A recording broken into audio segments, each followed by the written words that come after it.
A bit of a different kind of stream today. I'm going to be doing a more of a chill stream. Just thinking a new microphone that I got for Christmas. So if the audio is a little bit weird, just let me know. I'm trying to figure it out. It's kind of new to all this stuff, so we're gonna be figuring it out. But I thought it'd be a little fun. I'm an avid Dungeons and Dragons player, uh, and I've been recently. Oh, my cat is. Give me 1 second.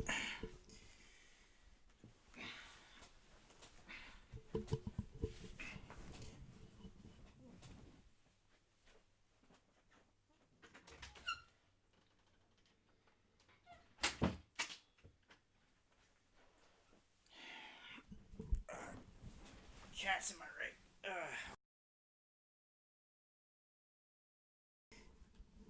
Anyway, um, yeah. So like I said, my I'm an avid Dungeons and Dragons player, and I recently started watching this YouTuber that I know called Crit Crab. He's got a YouTube channel. I highly recommend you check him out. What he does is he just goes through a lot of Reddit posts on this thread r/RPG horror stories. Just basically about people who've had bad experiences playing Dungeons and Dragons, whether it be from a DM, from a fellow player, stuff like that.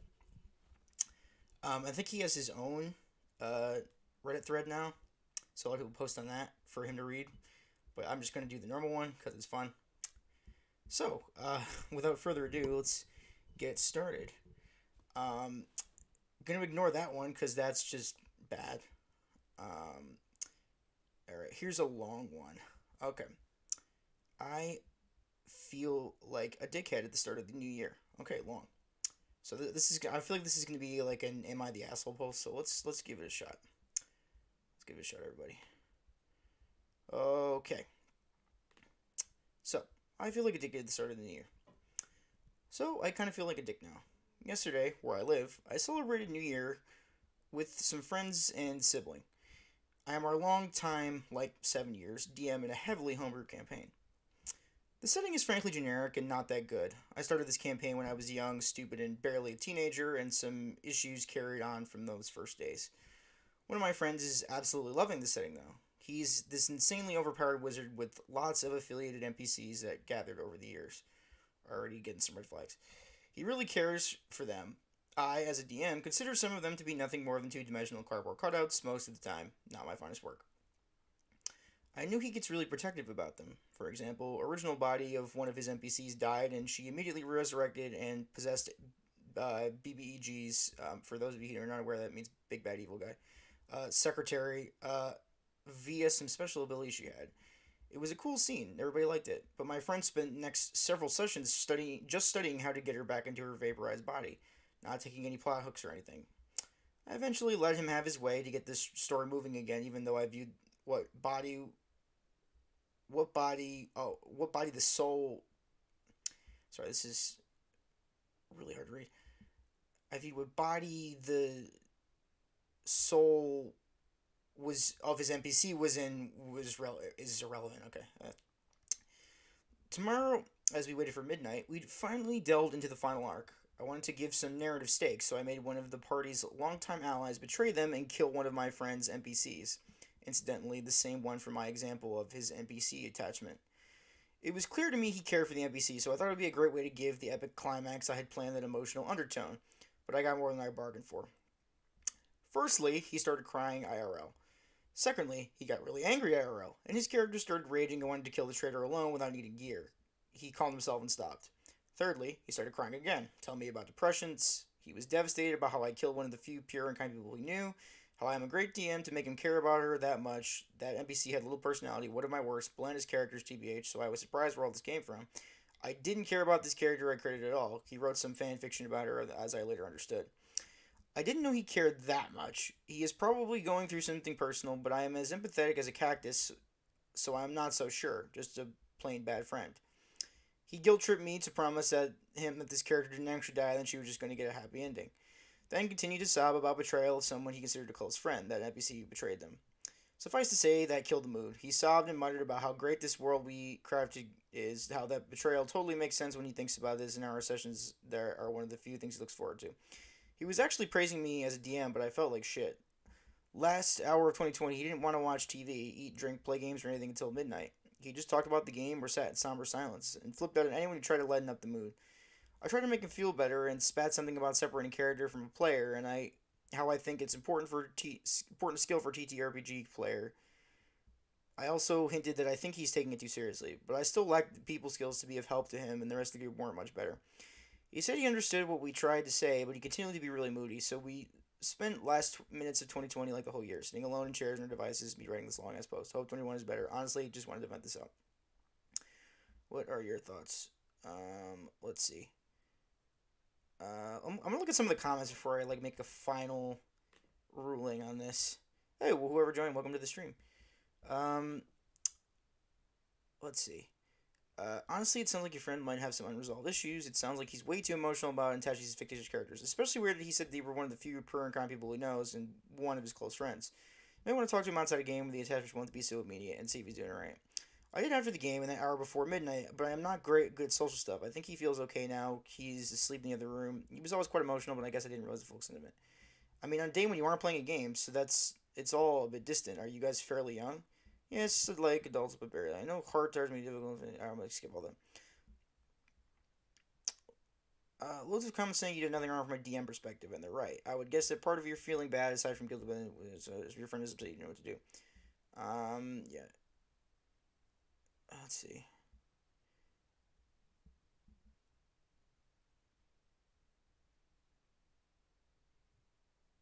Yeah. To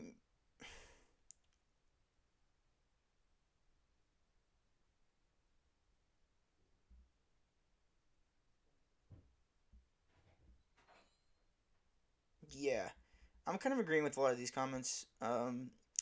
So yeah, I think a lot of it just kind of stems to communication issues. I think this DM, as he or she or they admit themselves, um, is they're not great at like recognizing signs of people who might be going through some stuff. And like I think a lot of us who play D&D that we do tend to get attached to some characters and NPCs, the random goblin your party picks up or something like that along those lines. But I mean, it is a lot. So I feel like something must be going on outside a game, I think, or maybe this person, I think maybe these people have something where um, you know, they just get emotional about certain things and like that's fine. I think it just warrants. I think what a lot of people are saying, like I don't think he handled this the worst. I think like maybe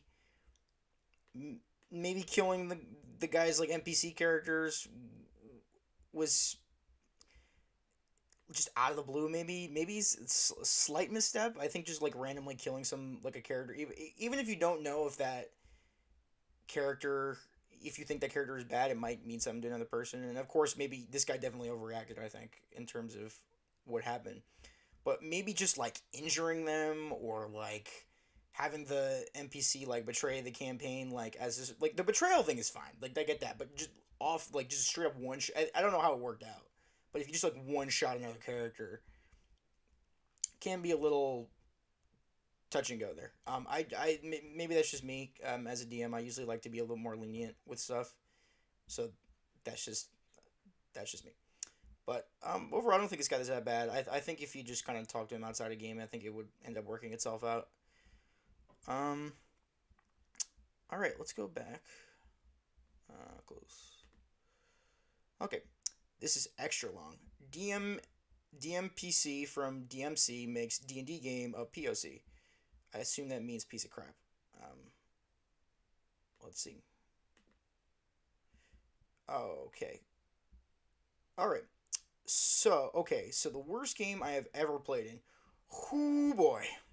This is when I was just getting started with D&D, so I missed a lot of the red flags. Story contains DMPC. I'm sorry for people who don't play D&D. A DMPC is basically like the DM self insert character that acts like kind of a player character and joins the party and does some stuff.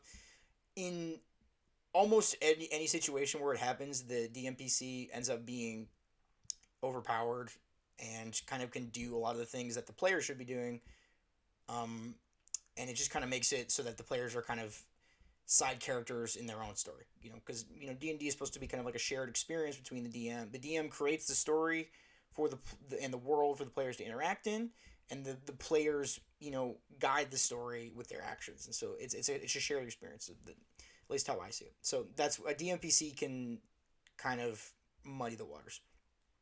So I'll go again. Uh, DMPC story contains DMPC, hypocrisy, cheating, IRL verbal assault, shameless weebism, shameless referencing, shameless character plagiarisms, terrible writing, generic villainy, anti-player setting mechanics, unbalanced homebrew out the ass, and editing of PC backstories without permission. I know most of you saw a DMPC and immediately went, oh no, you didn't even need to read the rest of the list. But this was maybe the second game I ever played in, so I missed a lot of the obvious warning signs. Fair enough. Okay, so we will start with character introduction. I will say in hindsight, I am not innocent in this department. I was edgy. Who among us has not been an edgy character at one point?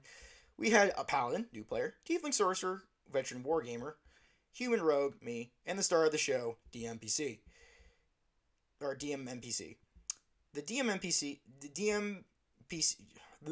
DMPC was described as a human blood hunter with a red coat and white hair, a sassy attitude, and dark past.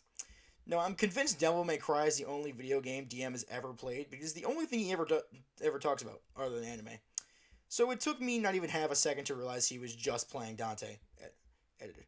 I was the Crow, Master Thief and Master of Secrets. I know, I already said I was edgy. Don't worry about it. I play an edgy rogue in one of my campaigns that I'm playing in right now. So no no harm, no foul. As long as you're, I feel. I'm gonna stop here. I feel as if it's okay to play an edgy character as long as it's not disruptive to the rest of the group, right? Like if you're gonna be an edgy murder hobo, then yeah, that's a problem. Like because you're gonna affect the rest of the party. But if you're like kind of dark and brooding, but you're willing to work with the rest of the party, I think that's fine. I think in general, like you can make that work. So that's fine. Oh shoot, can people say this? No. No. Okay, good.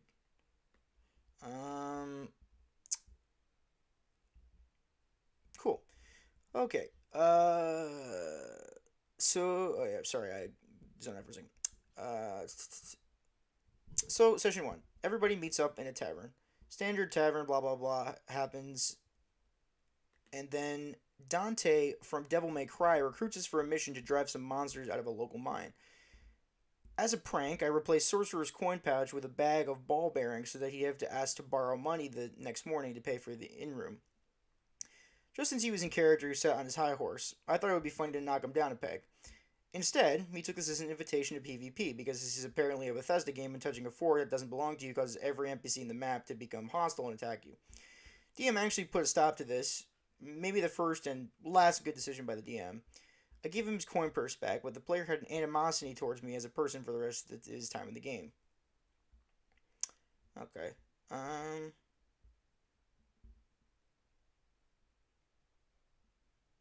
Okay. Yeah, maybe stealing from another player, not great, but I guess Session 2.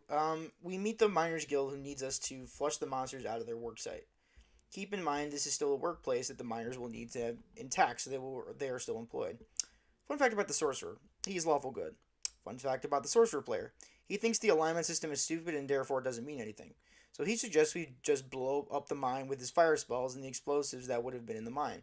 I was new, but even I know that wasn't a lawful good action, so I spoke up. He responds with a 5-minute long rant about how the alignment system is dumb and he should be allowed to act however he wants because his character is dynamic, and the alignment system forces people to play static. The whole group is able to talk him down and be going to the mine to kill the monsters as he were hired. End session, begin drama. Cool.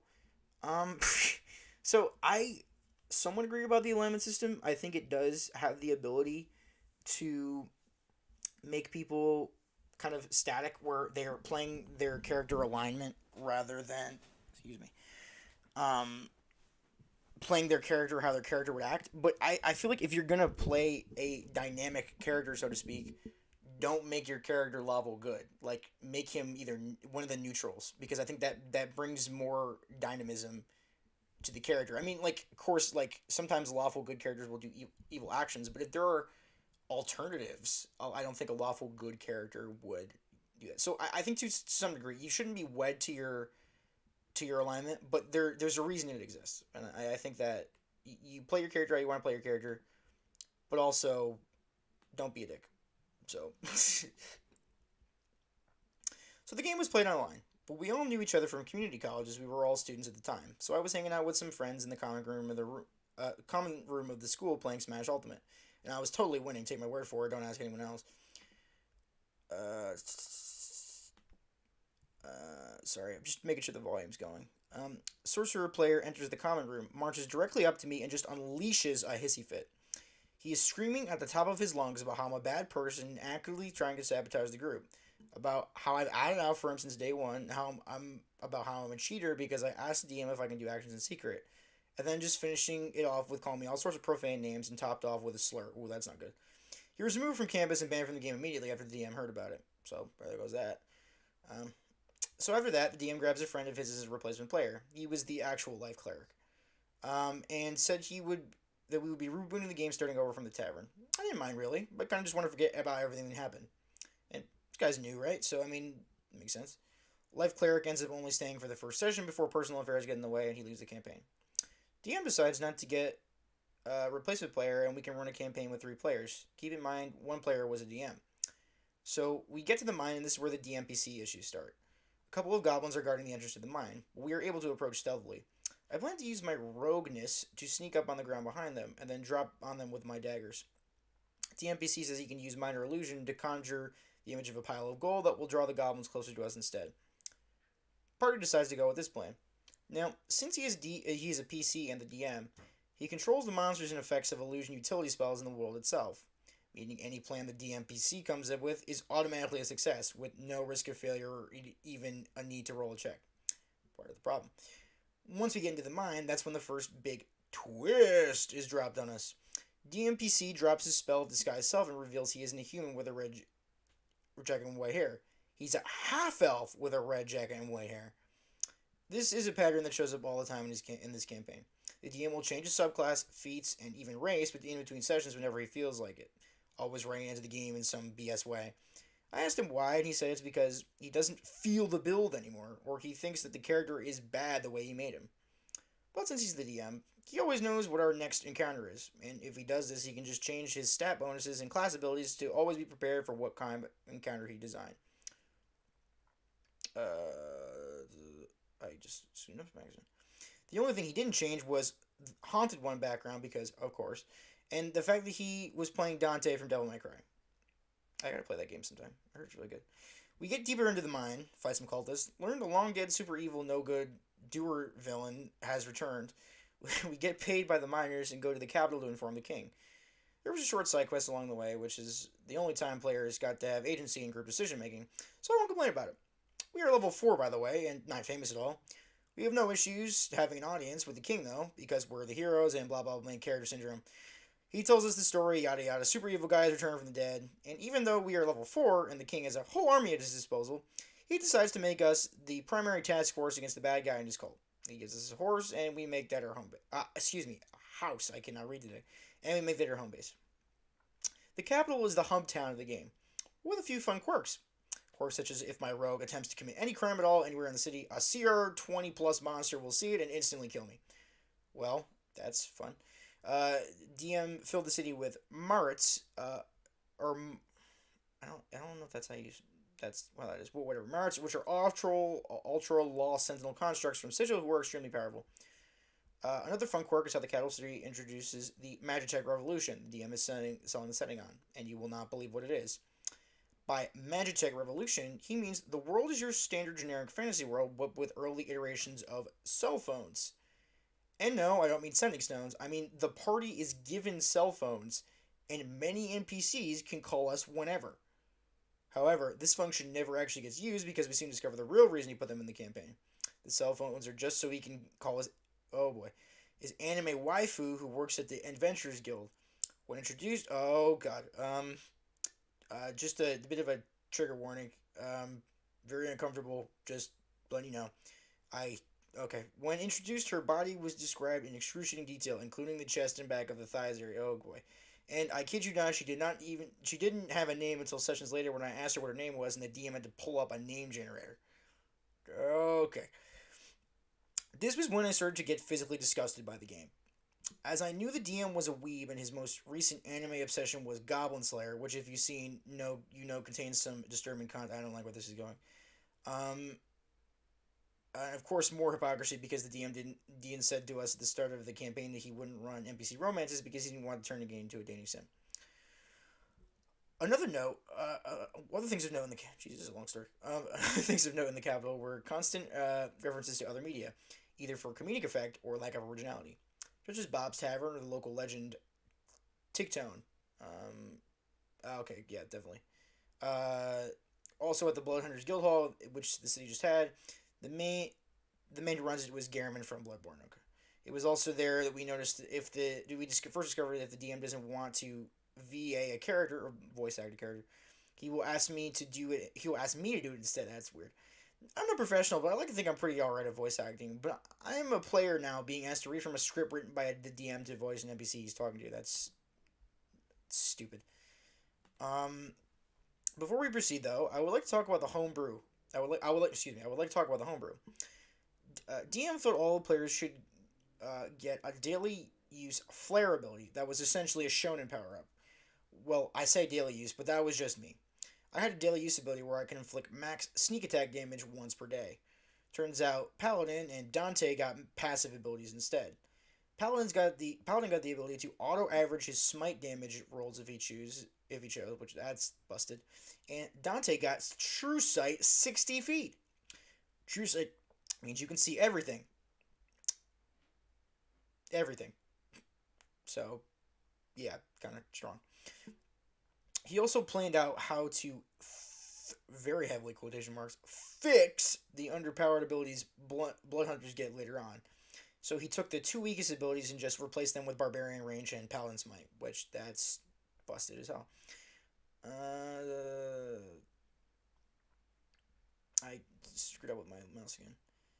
Uh, Sorry, everybody. Um, Also, Dante eventually settled on one single Blood Hunter subclass that he stuck with for the rest of the game, or at least the rest of the time I spent in the game. He chose Profane Soul and got Pack Magic, so he also got a patron, which he chose to be a lich, who was also a doctor and lived with us, and would give us 100% full heal whenever we returned home. And the lich was, drumroll, Medic from Team Fortress 2. Voiced by me, of course, because DM can't do a German accent. Wow, this hurts to read.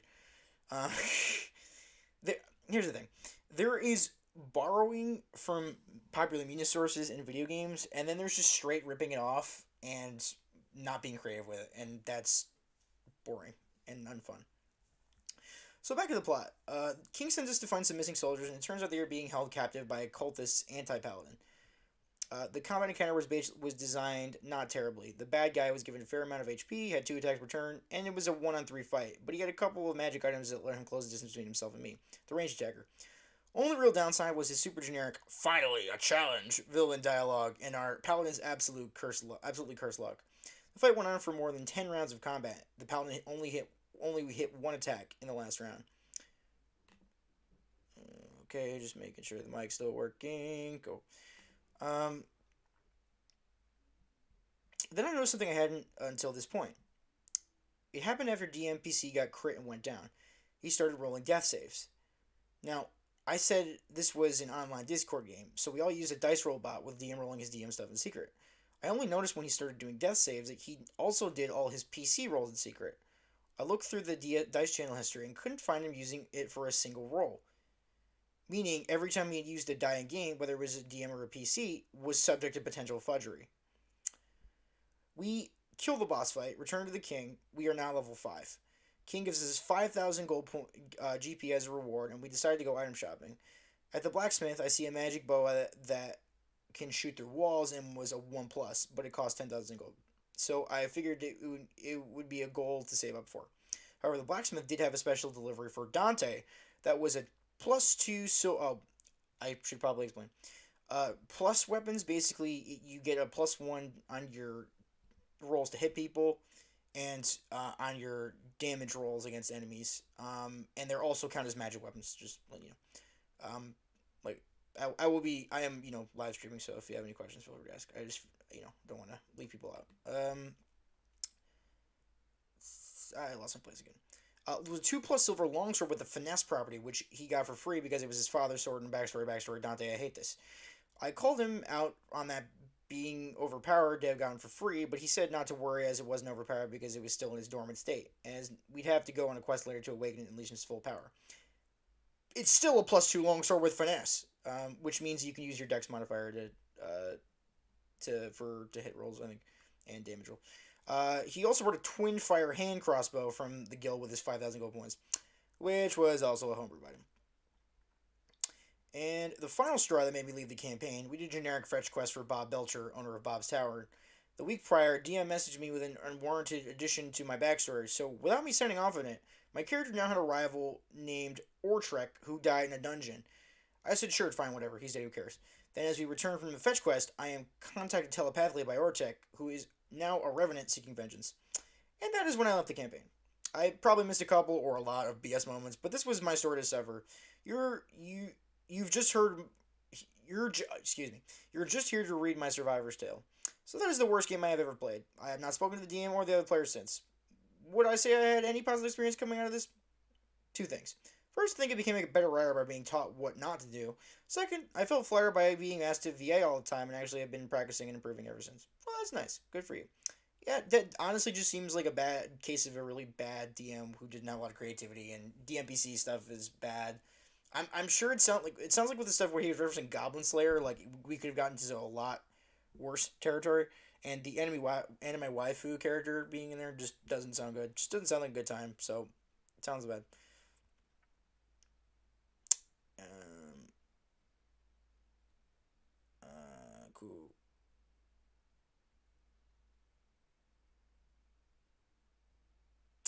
Let me look at this question. I love some certain reasons don't warrant going into at this juncture, and your DM is definitely suffering from an I'm actually writing anime manga syndrome going. But I can't get over one thing. You did invite this sorcerer to PvP. Stealing from a party member is PvP. Full stop. No ifs and or buts. When you steal from a party member, you're initiating aggression between players. You have no right to complain about his reaction. He's not an NPC in a video game. He is a PC in your party, and you obviously not put in the works to build a relationship with your actions are understandable. Um, I will. Yeah, I did notice that when I was reading it. I do think that stealing from a party member initiates an act of aggression. However, and that was bad. And it seems like this guy's a new player, so I'll give him cut him a little bit of the slack. But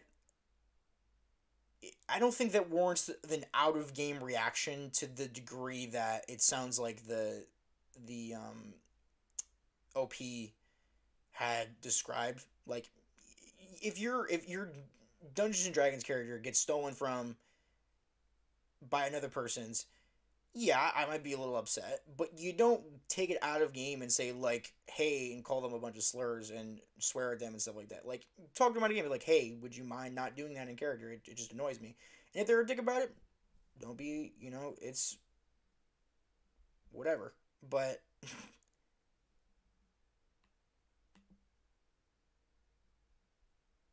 oh shit, no.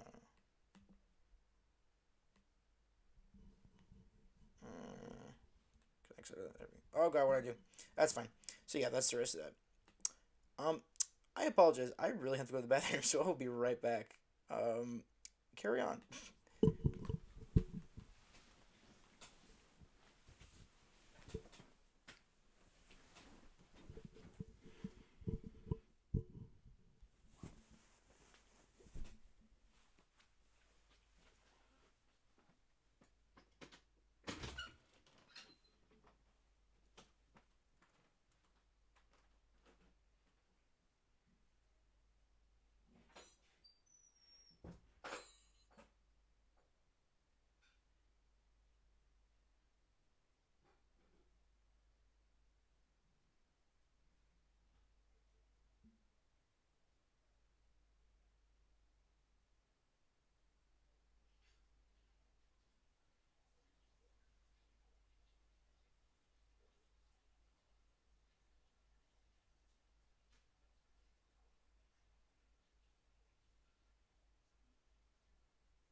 And we're back, everybody.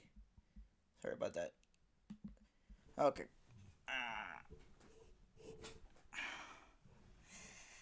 Let's see. Um,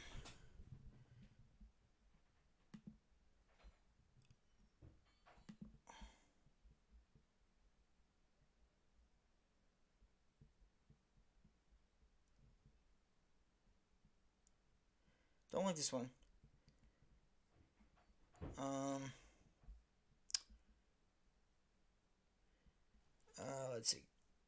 Players refuse to do anything, get surprised when there are consequences. Okay. So, no. Sorry. Probably would have been a better place to do this, but here we are. Okay. Here we go. Alright. This is a short one. Okay. Players refuse to do anything, get surprised when there are consequences. Hello, fellow RPG enthusiasts. I finally found a group to try Monster of the Week.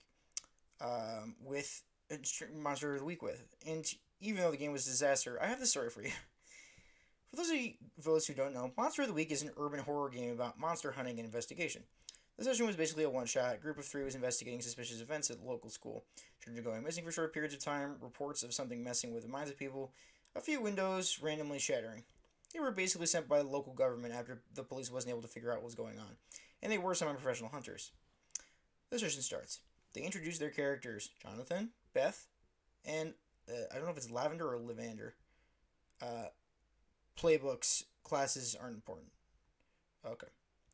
I'll say Lavender because I think that's what it's supposed to be, or maybe I don't know. Lavender. I'll do that. There are and how the group arrives at the school. There are two police officers to supervise them, a principal and a janitor. Everyone but the cops have encountered some minor anomalies.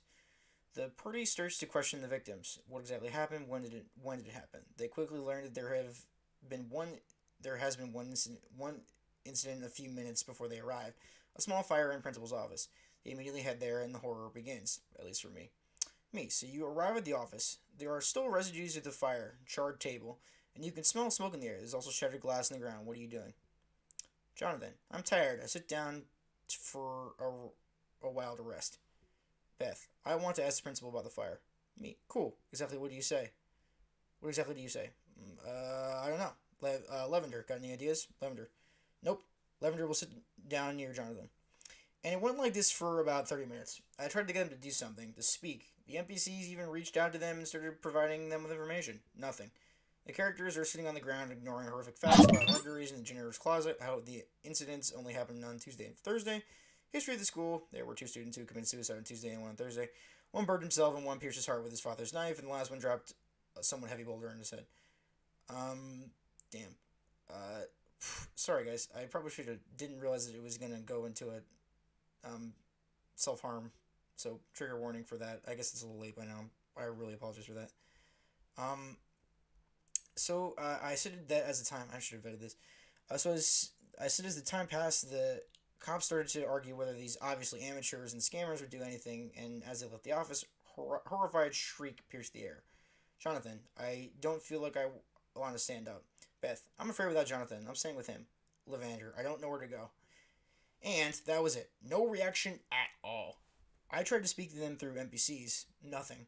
I was getting bored, but I wanted to finish the session, so the ghost, it was nothing fancy, just ghosts of the deceased students, started to trap those dangerous elements in the form of professional hunters in the office. They all started to feel nauseous as the head ghost started messing with them. Nothing. They all completely ignored that the windows and doors started to get darker as they began covered in thick blood. Then the ghosts showed themselves, and the table started to burn brightly. Our lazy protagonist suddenly freaks out. Jonathan tries ramming through the door, but rolling poorly, and I describe that the hardened blood stops him, and he takes one harm, damage, as he feels something crack in his shoulder. Beth just runs around the table, and Lavender tries to spit into the flame to extinguish it, failing, unsurprisingly. The destruction ends the whole school burning down. Fire department fails to do anything as firefighters get terribly confused as they approach the building. And players start complaining. How I didn't give them clues, how I completely confused them and flooded them with useless lore, how they didn't get to fight anything. Beth then proclaims I was a shitty keeper, GM. Leaves the voice chat, fuck COVID, I miss in-person games.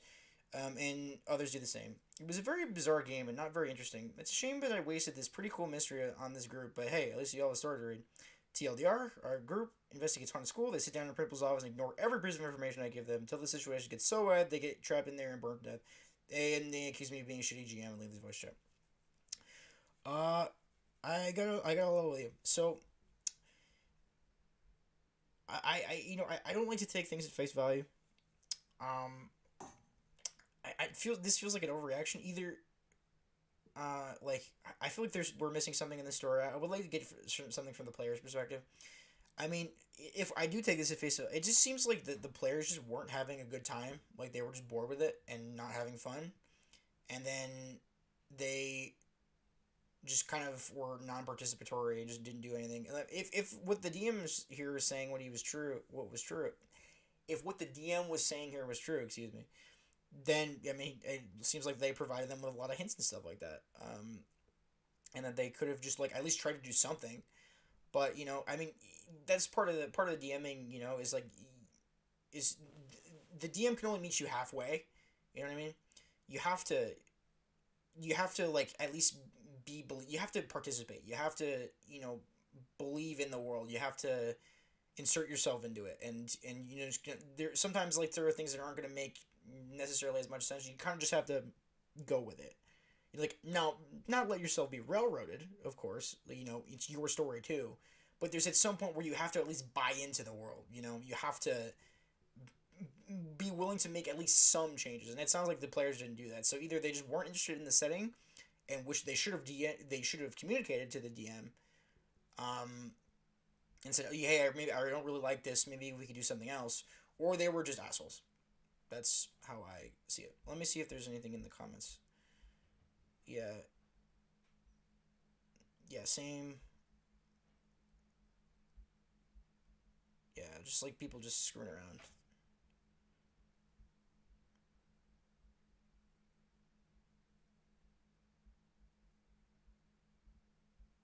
Yeah, cool. All right, well, there's that. So,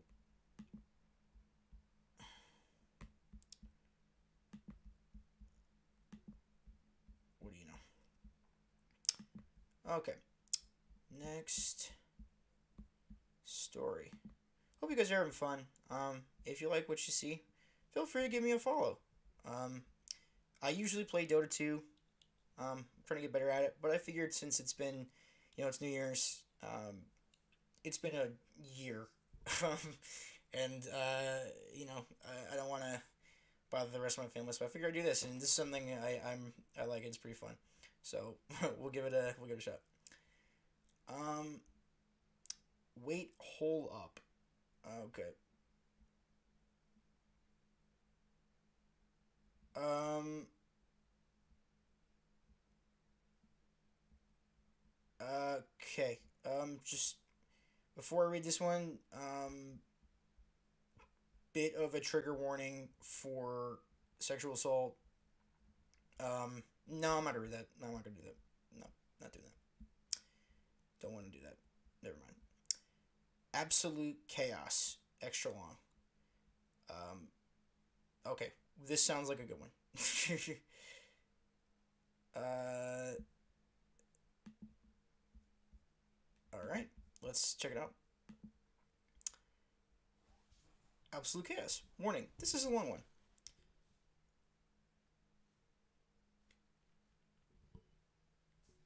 I'm sorry. Just answering a message.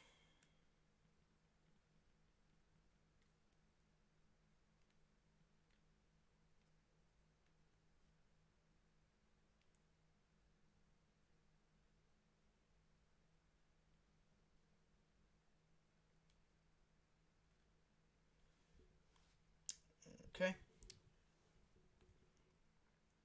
Warning. This is a long one. So the very first session I ever played in was a massive monster horror story for all sorts of reasons. The cast art with some names changed because I can't remember them. It's been a while. DM, a good friend and a fantastic DM. This was also his first ever session DMing. Uh, Me, lawful evil gnome druid with an affinity for poisons, obsessed with rabbits. Okay.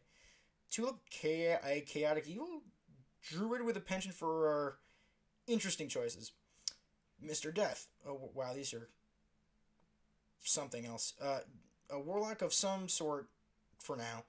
Earned this nickname since through bad luck, stubbornly following through on plans to the bitter end and various other accidents he rarely ended the week with the same character he started with. Okay, Shy played a Dragonborn sorcerer, but she was both fairly new and preferred to take a backseat in such a large group.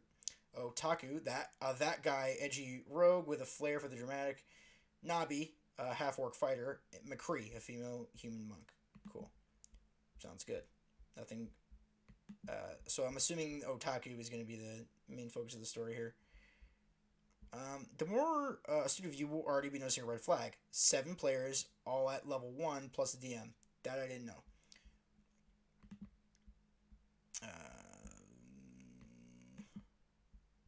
We had been told that we would all be starting at a festival near the capital. But when the session began, we all woke in darkness. Turns out that during the festival, chaos magic had swept the area, causing all sorts of horrible things. We had each done something under its influence that warranted being arrested. My character vaguely remembered having his brain outside his body. Trigger warning, gross shit. Just heads up. Otaku vaguely remembered Nope. Then decided this man had special powers, maybe even being an immortal. The DM, to his credit, took that and rolled into various funny subplot. Hopefully that doesn't come up again. Regardless, we take about an hour to come around, get introduced to each other, and have the situation explained to us. We did terrible things. We have been arrested and we are in a guard tower in a rural area. It is known that it isn't necessarily our fault, but as penance we're being sent to find the source of the chaos, enforced by a magically binding contract. We are then assigned 3 NPCs. Already not looking good. A goody two-shoes dwarf cleric Hillbot, a neurotic wizard who knows something about the source of the chaos, and a tiefling girl who is liaison with the guards. The cell is then open. All hell breaks loose. McCree immediately legs it and makes a break for the armory. Tulip does the same and heads outside and uses Thorn Whip like a lasso to climb to the 2nd floor. When they immediately begin plundering the guard commander's room, they get discovered and dive through the windows to escape, knocking themselves unconscious in the process. Meanwhile, in the armory, McCree is doing their best to loot the place like a Fallout game while batting away puzzled guards. The rest of the party eventually gets things under control, tying up Tulip in the process, and we set up. The problem is, more than half the party are evil aligned and the rest are neutrals. As a party, we resent being under duress and begin plotting. We travel across the countryside, seeing the effects of the chaos magic. It's not great. Eventually, we encounter a village that's been in very bad shape and a military detachment sent to help them, headed by one of the Queen's personal guards. The NPC Tiefling, acting as temporary leader, goes to talk with the Queen's guards. Not great. Cube my character using a minor illusion to make it look like the Tiefling lowered her weapon threateningly. The rest of the party catch on, and we convince the Queen Guard to arrest the Tiefling for kidnapping and blackmail. We made up a story about her being a bandit. I don't think minor illusion could do that, so that's... I mean, if the DM allowed it, I guess, but it's... To make a... Minor illusion makes a solid... not a solid object, but, like, makes an object appear in a certain space, and it looks like... It's just static. So you can't... I mean, you can move it, but you can't make... Yeah, I don't... Yeah, no. I think that's... If the DM allowed it, I guess it's fine, but, like, it already seems not great. So, not enjoying that. But whatever. Once in the village, the party split into... I mean, creative, I guess. Party split into a couple groups after finding lodging. Otaku split off to do his own edgy things and ended up arrested. Mr. Death seduced a guard in order to knock him out and steal his uniform, while the majority of us decided to rob the keep at the center of the village. To achieve this, my poison boy put very strong laxatives in the stew that was being served to everyone. And when everyone dived for the loose, we set fire... Oh, they're British. Okay. We set fire to a few buildings and headed to the tower. Lovely people, I know. Yeah, I gotta tell you, I want to keep an open mind with this, but I already hate everyone in this campaign. I don't... I've run into a couple times where I've watched stuff like this. It is absolutely fine to play an evil character. It's, if you make it so that it works in the group. And I guess for their group, it works fine. But for someone to DM that, like, if the DM was in on it, sure. But if he was okay with running an evil campaign, that's fine. If people were okay with being an evil campaign, whatever. But holy crap, that sounds insufferable. Like, just murder hobo. This is just all murder hobo shit. Just aggravates me. Okay. Anyway, rant over. Keep open mind. Uh, we knew the Queen's Guard was in the building, but we didn't know the rules of D&D and figured it would be oh, they're all new, so that also makes sense. Okay, so that helps a little. We didn't know the rules of D&D and figured it would be like real life. If you hit them around the head while they're looking the other way, then you win. I remind you, we are level 1 at this point. Yeah, so we tip up and find the Queen's Guard shouting to the Tiefling NPC.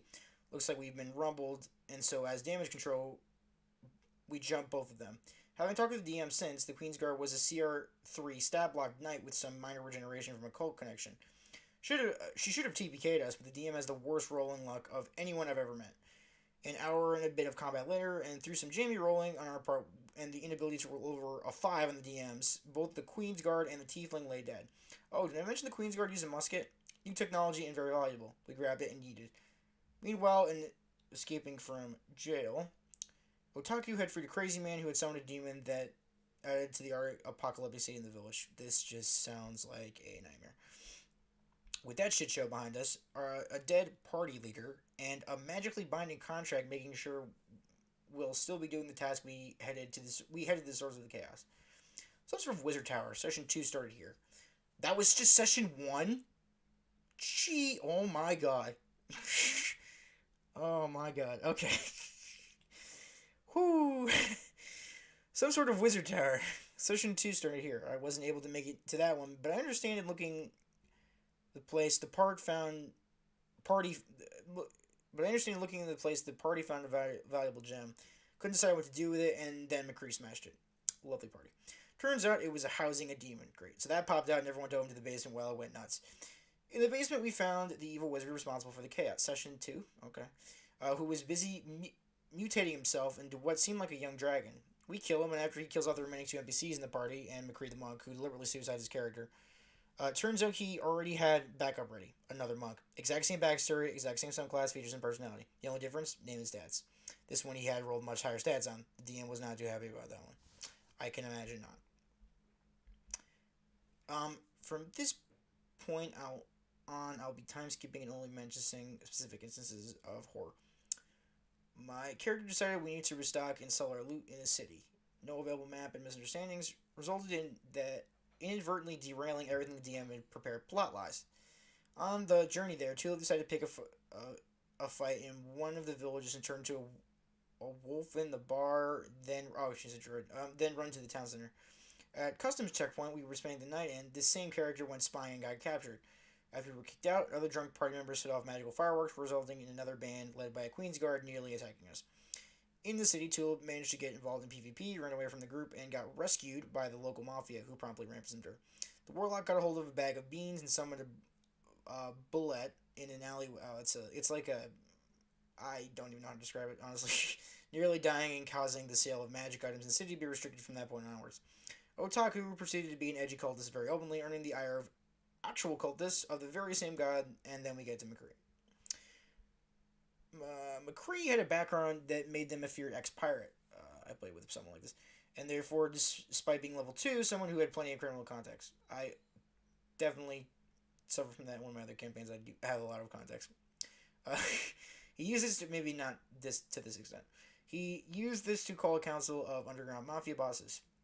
At this council, he used this platform to advocate for overthrowing the queen. Okay, I was not this much of a prick. This took the form of a speech that took, I shit you not, an hour and a half. My God. During this, he changed the model to that he intended to replace. Changed to the model. I don't know. This is hard to read. During this, he changed the model to.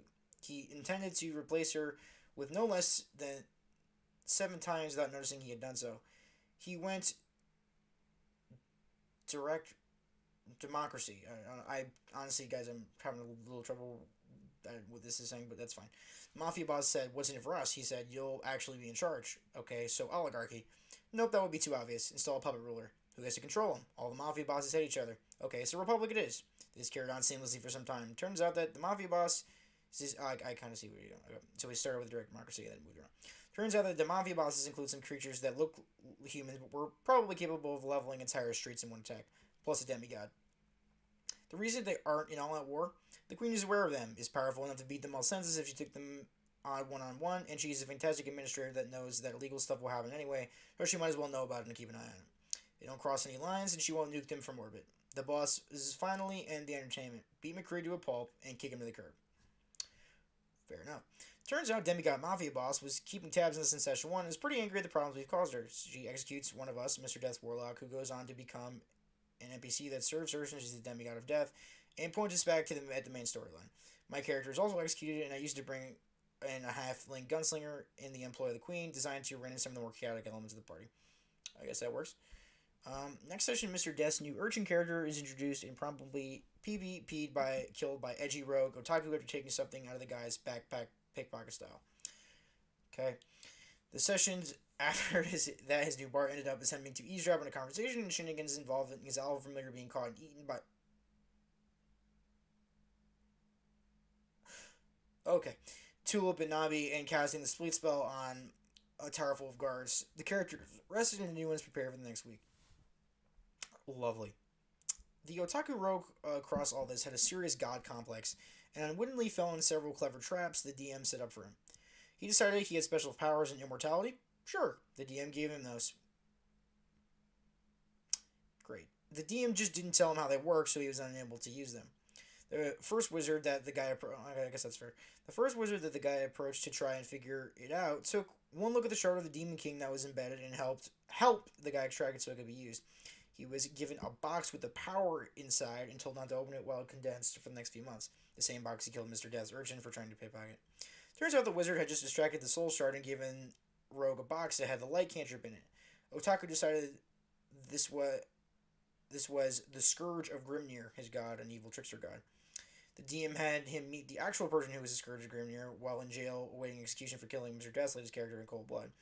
He was subjected to a few hours of mental torture and laughed at for being so pathetic before the actual Scourge sourced him a very good lawyer who got him a plea deal and involved in being an indentured servant of the Queen for the rest of his life, conveniently meaning he would continue to adventure with the party as was our mission sanctioned by the Crown. The DM was very good. I guess. After a little while, McCree ended up having to join in remotely. He would frequently turn up late, talk over the DM, and fall asleep during sessions before being kicked out. All in all, it was quite the chaotic introduction to D&D. Over time, the more volatile players dropped out. One by one, the campaign became a very long-running enjoying with synchronizing plot. Well, that's good. I'm glad that it has a little bit of a happy ending. I will say, it seems like very cosmic for a group of level 1 PCs. So there's a little bit of some mistakes in the DM's part. I would say, I will say I am nobody near perfect, but like some of this is crazy. So I'm glad eventually it seemed like she was able to work out, the more chaotic elements of the party. But like at some point you gotta. It looks like they got, there were some consequences. So I guess it's fine. Maybe I'm being a little too harsh on the DM. I just think these sound like the worst people to play with. Absolutely. I mean, yeah. So, yeah, like this. The end of this quote says it. That's a lot to unpack. If you're rolling with all and having fun, then good for you guys. That sounds like a lot. Okay. Moving on, everyone. That was something else.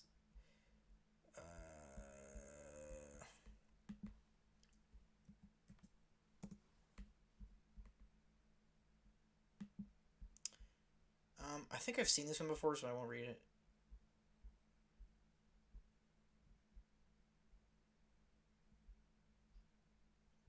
The player pissed about missing a session. Oh, this one sounds good.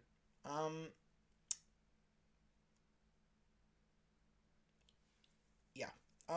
So I'll just say for the rich, just some of these stories, they don't always have trigger warnings on them, which is not great. So just be aware if some of these might have really awful DMs who put a lot of bad stuff in their campaigns. So just be mindful. Um, just want to get that out ahead of time. Not too many people watching right now, but for those of you who are, um, just keep it in mind. If that's something that is going to trigger you, you know, maybe don't watch. That being said, let's continue.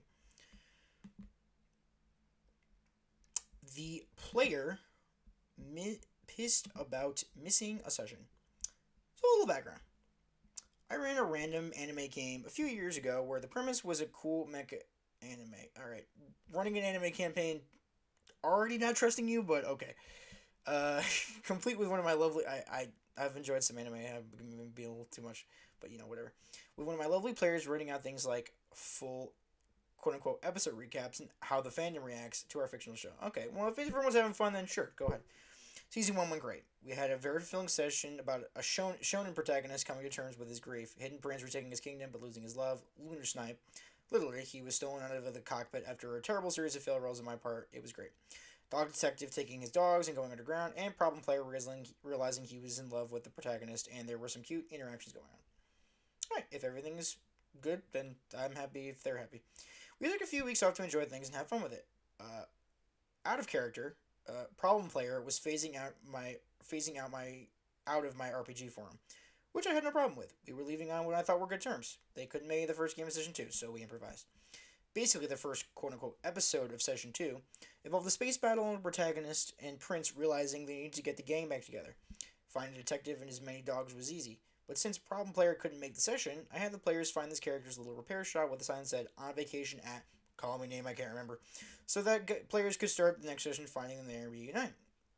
When the problem player heard about this, they immediately left the game and complained to protagonist player about how I had god modded their character and how I was an asshole and a dozen other things. We were all shocked upon hearing this. It was insane. They haven't given me any ideas about what to do or any requests. It was a harmless, we'll meet up in the next session when you can make it thing. I'm still baffled to this day, but I'm not about to reach out to this person for a myriad of other issues, like stealing art I made and their, let's fetishize disabled people because they're woke stuff. So I will remain just very question mark about it. I don't even know how to respond to that. P.S. Session 2 went off great. Sniper came back as a brainwashed ace pilot, and the fandom lost their minds. Protagonist and I ended up writing very little vignettes about Sniper's post brainwashing and recover, which were sweet. Yeah. Also, goddamn, the idea of getting people play the fans of the show, this guy think it sounds fantastic. I'll let something to do it. Yeah. Oh, no. Sorry.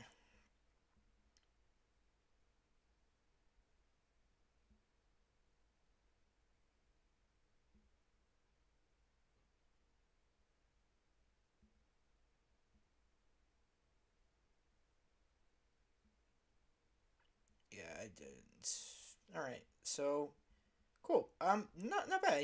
I probably another thing I would join. It seems like lack of communication problems. I mean, I think maybe if I think the only way the DM could have handled this better is if they had asked the or OP could have handled this better is if they had asked the player like if there was something that they would have liked their character to do. I mean, to be honest, it sounds like harmless. So it's like it's just like, oh, they're not here. Find them again later. I mean, I would be fine with that. I mean, but I guess not everybody is. Maybe that you could handle that a little better. Does not warrant the reaction I think that it was given. So, anyway, that's that story. Moving along. Hope you guys are enjoying this. Me doing something a little different. Just wanted to have a little bit of fun. You know, one of these days. So here we are. Asked a friend what was the worst D&D player he had, and oh boy. Okay. This is good. I will give this one a shot. Okay. The worst person I've ever played with, so I guess this guy is typing up some, OP is typing up a story that his or her, or their, sorry, gotta get better at that. Their friends had trouble with, I guess, sounds like it. Okay. The worst person I've ever played with is a high school student who was insufferable. Normally, I am fine with playing games with those who are younger. They have to start somewhere and learn too, right? After meeting this guy, I have never looked at the Warlock class the same way. He deliberately went out of his way to be as cringy and annoying as possible by running into rooms on purpose to stuff any and all the traps, wasting medical items. He poured rare liquid into several glasses on the table just to see what it looked like and wound up rendering its abilities useless. Literally hugging enemies instead of attacking them, and would complain about taking damage, getting knocked out, and he would make this irritating cackle that would get louder and louder. We usually play in a hobby store, and his laugh would echo to the point where management had to tell him to quiet down, because, in his words, his character is insane. Oh, did I mention that his characters were all suicidal and belonged to some cult he ripped off from an anime? I know he was insistent on telling us this every time and would show us all the same character from, oh boy, Tokyo Ghoul every time. There's a way to make a character exactly like that and not make it cringe, but that is sure as shit, isn't it? Okay. So, just from right now, it just seems like a person who just doesn't really mesh with the style that these people were going for. High schooler. Sometimes it's going to be like that, I guess. So, but we'll see if it gets worse. His first warlock character, Lunas, or Lucas, we can never quite tell because I believe the name changed more than once and he has a slight lisp. Well, that's just kind of rude. I'll be honest with you. Don't make fun of people's lisps. So, don't like that. Was killed in this particularly funny fashion that I sadly had just missed as I walked into the store one evening last year. Lunas decided to pick a fight with not one but four hill giants and in typical warlock fashion tried to hunt one of the hill giants' legs. Lunas was clobbered to death with at least two crits and he failed every single death save. Even the dedicated healer couldn't do much and managed to give Lunas 1 HP only to have it taken away after another crit. We thought we had seen the last of Lunas, but we were naive. Very naive. The next warlock character was named Cold Snap and was just as bad for Lunas, if not worse in certain ways. You see, once Lunas died, apparently Cold Snap was able to hear Lunas' voice from I don't like this. From beyond the grave, and that caused him to go further insane. Double the insanity meant double the edge and double the amount of stupid actions. In one game, Cold Snap gladly volunteered to open the front door of a house filled with thieves. We flanked the house and entered the back doors before we could shout. Now, Cold Snap opened the door early and talked a lot of smack to the thieves. There were several armed with crossbows. Instead of trying to attack or doing the right thing by retreating, he stood there and took every single crossbow bolt to the face. After getting hit with a volley, he continued to stand there and talk smack. The next volley caused Cold Snap to be knocked out, and that was our chance to ambush the thieves. Now we probably wouldn't have. Now we probably would not have allowed him to volunteer to do something so foolish, but honestly, we were pretty sick of his bullshit and absolutely refused to learn from anything. Long story short, we put down the thieves easily and reluctantly revived Cold Snap at the time. Okay. In another game, we saw probably the dumbest amount of shit the Warlock ever did. We had a big table that Saturday afternoon, and our quest was a simple one. We had to investigate a seemingly abandoned mansion or to retrieve a magical object said to be on the highest floor and deal with whatever we encountered. It was supposed to be a pretty simple and routine adventure. The Warlock came in with a new character, a Kenku Warlock, of course, and did his usual shenanigans like smashing in the front door, going through every room and closet without checking for traps, and being a general nuisance as always. As I had mentioned in my first comment, the Warlock wasted a magical item by pouring it into several glasses that completely negated the effects. We tried to take it from him. We tried to take it from him. As we knew he was going to be stupid with it, but we weren't fast enough. It wasn't until we got to the highest floor that we encountered some pretty strong combat, and that resulted in the Kenku Warlock being knocked out. Since he had been nothing but a pest, we left him lying there until combat was over. When he asked to be revived, our collective response was, "What? I thought your character was suicidal." Only to get from him, "Well, I don't actually want him to die." The Kenku Warlock was finally revived, but not until right before his last death save. The magical item we were after was found, and we made it out of our way. But not before a group of ghost entities walked by us and slowly entered a portal that had just opened in front of the mansion. We watched from afar, or at least most of us did, because no one noticed the Kenku Warlock running from the portal until it was too late. He jumped into the portal before it could close and wound up getting stuck in another dimension that he had absolutely no business being in. Although we did try our best to pry open the portal that was closed, but still visible in front of us. The Kenku Warlock was promptly dispatched by being totally obliterated by a shower of magical energy by some unknown force. Our DM tried very hard to get him out of the dimension, again, being too nice by trying to bail out his stupidity, but he refused help and tried to go out alone and pay the ultimate price. There's more, but I'll have to consult my notes. In any case, there have been most memorable Warlock moments by far. Since we were... since we were playing in a public place that was managed, we had to play with the Warlock anytime he showed up, and I really felt bad for any table that was stuck with him because the good Lord for was real. I don't know if he's been to the hobby shop of his late because none of us has been there since March when COVID started, and we only play on Wednesday nights. I have finished prepping my character sheet as I type this. As of late, the Roll20, we use Discord for talking because Roll20 speech system sucks. Hopefully he hasn't bothered too many people because I know for sure he's scared off a few, more than a few. Interesting. Comments?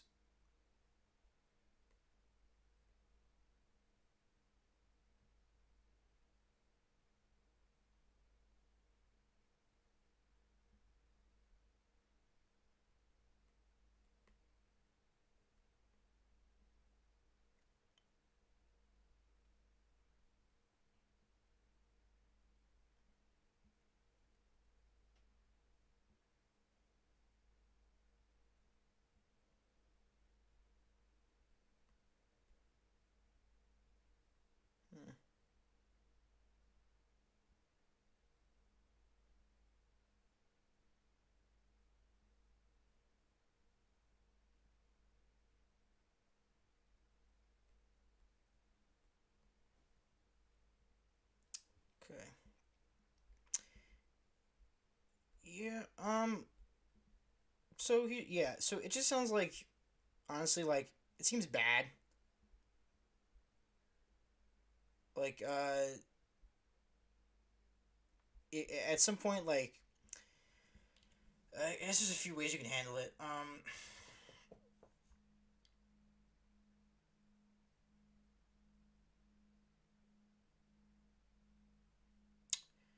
I mean, I guess the best way would be just be like talk to him out of character and be like, look, like you're being disruptive and you're ruining the game for the rest of us. Can you like tone it down a little bit?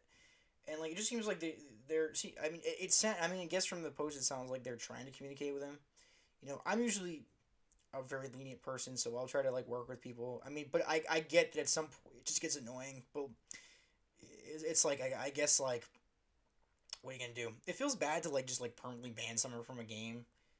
If they're not being like a horrible person, but like if they're being disruptive and stuff like that, like I guess like at some point you have to put your foot down.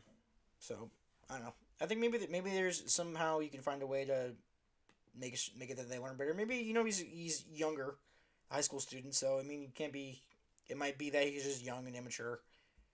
You know, but I mean, high school at some point you got to start kicking it up. All right. Well, let's continue on. Let's see if we can find some more fun stuff. I don't know why that's there.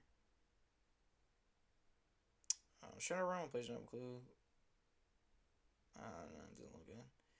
There's nothing for him. Get session. I don't like that one.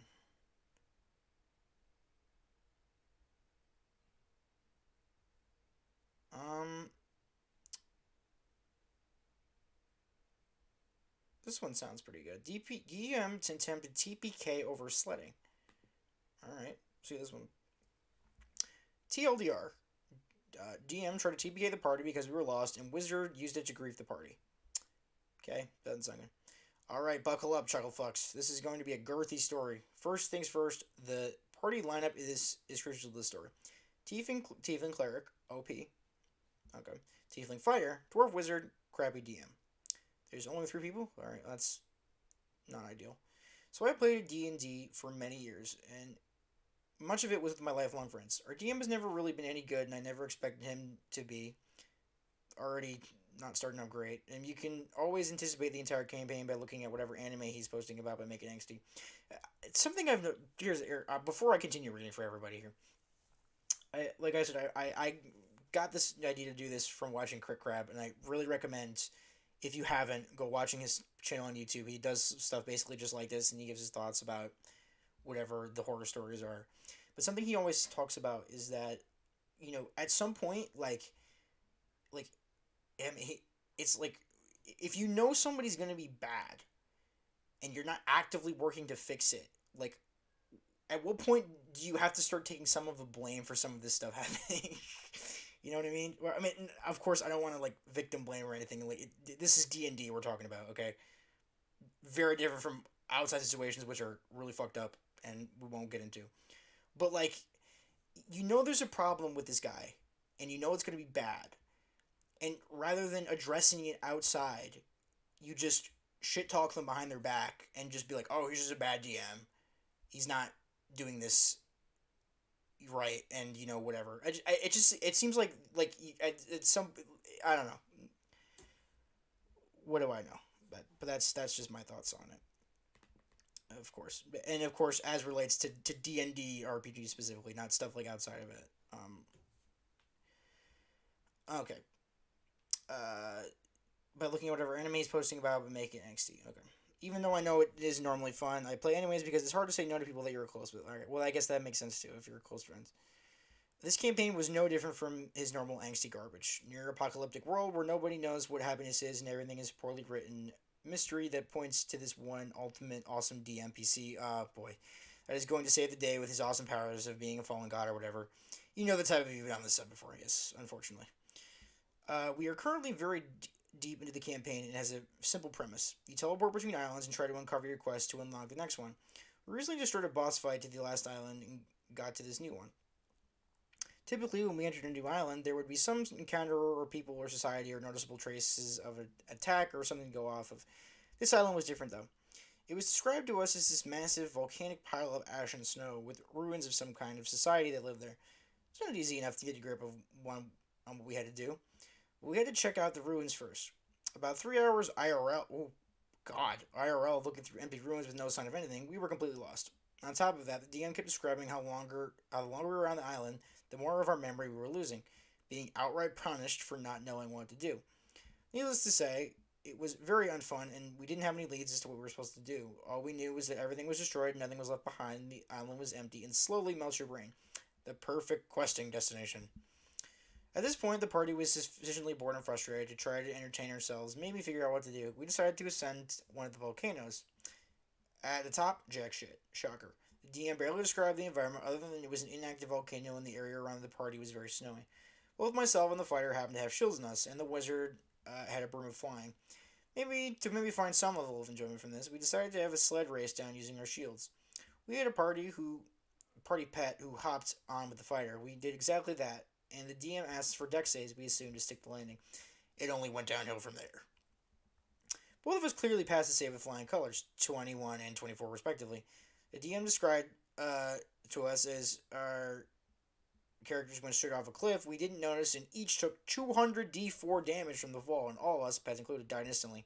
While the fire and DM were arguing how BS that was, the wizard was trying to save the situation, and I was admittedly trying to rules lawyer my way out so we didn't have a random TPK over fucking sledding.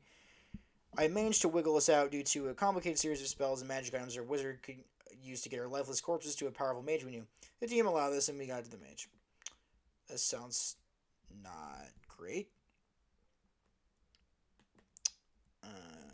All the wizard had to do now was take on a sizable loan and request that he cast Resurrection on the party members. He could cast Reincarnate for about 20% less, but for both myself and the fighter, two tieflings, our race choice was very important to the backstories and how our characters play. It was much more important than the few extra thousand gold it would cost to simply resurrect us. The wizard chose to reincarnate us anyway.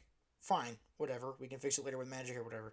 So both myself and the fighter are reincarnated as dwarves. Jokes about a merry band of dwarves aside, we are both very frustrated with our wizard. In and out of character, he was having a laughing fit over screwing over the rest of the party, which that's dick move, man.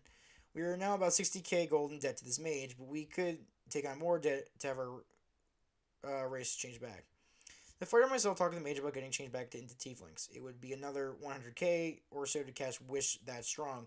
Safe to say we were both very pissed at the wizard now, but we took the deal anyways. Great, back to normal except in crippling debt. A few minutes later, while myself and our fighters are distracted amongst ourselves trying to figure out how to pay off the loan, the DM describes as we both turn back into dwarves.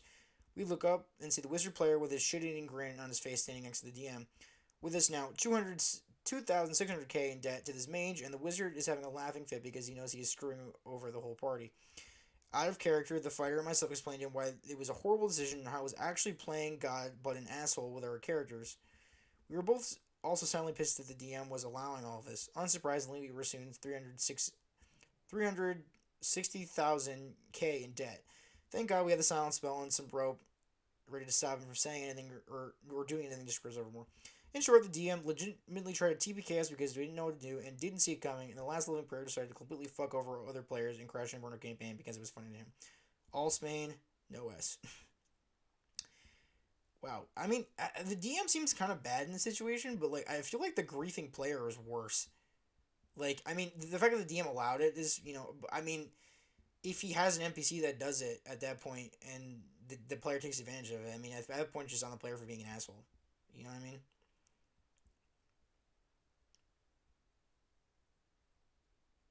Yeah, sorry, I know these are your friends, but they're not your friends. The only player one that actually plays as a friend was a fighter. That was some mess up because Dick is just something you have to play with or anything like this. I've never seen anyone dick someone over like that. Get the player in Burger Group. Throw him coming as an asshole, but damn, she look how pisses me off. This is some mixed up shit.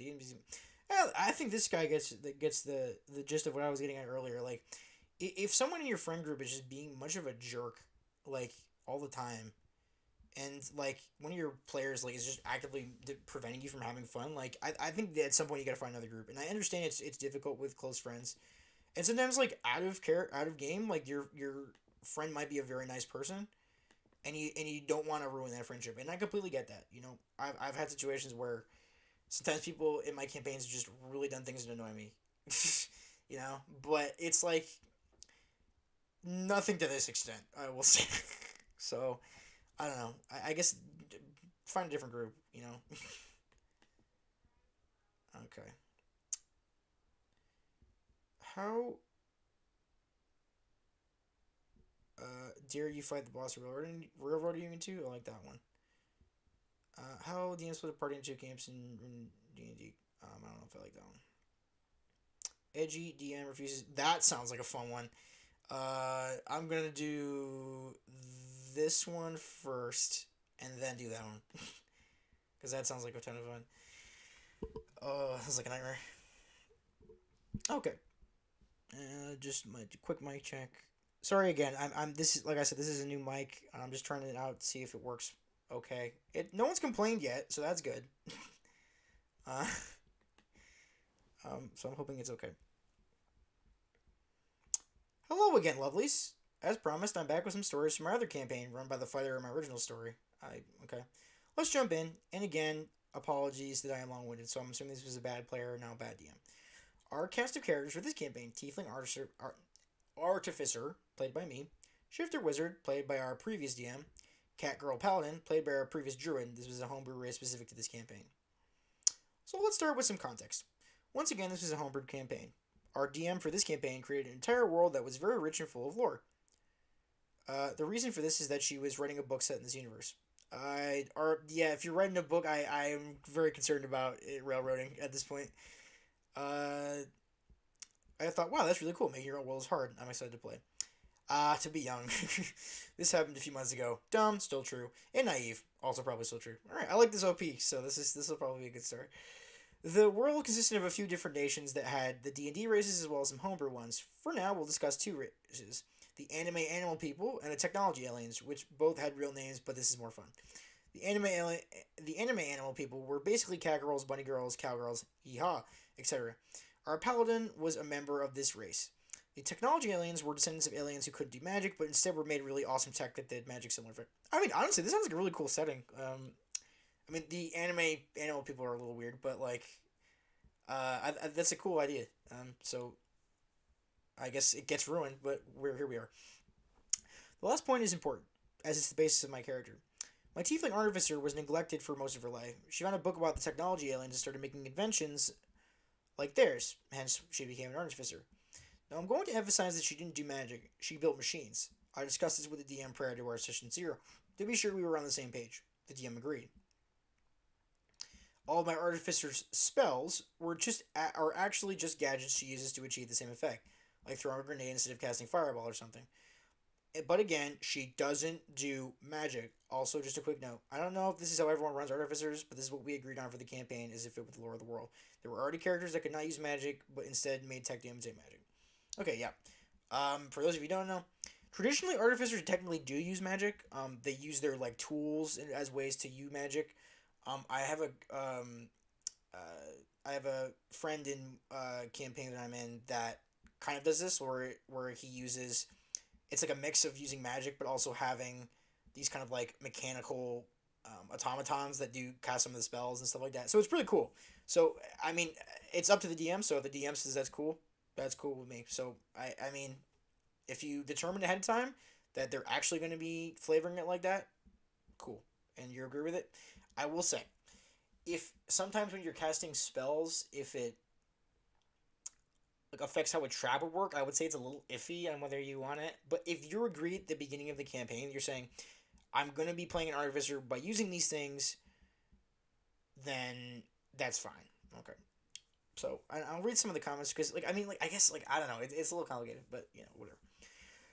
So session 0 went great. I had a blast. I was playing a character. Excuse me. So session 0 went great. I had a blast. Yeah. I was playing a character drastically different from my first. My artificer was basically young, impulsive, could be rather selfish, but just wanted to make friends with everyone. And she swore a lot and flipped off everyone off, which was just a fun time for me. And whenever I cast a spell, I would explain how I imagined the tech would work. The DM was all for it. We end session 0 with everyone in the same big city. Then we get to session 1. Typically, we had our sessions the same day and time every week. Well, the day of session 1, I had a family thing and asked if we could delay an hour. The other two PCs agreed. The DM vetoed the decision and said I couldn't, just said I could arrive late. Alright, no big deal. I told, yeah, that's still,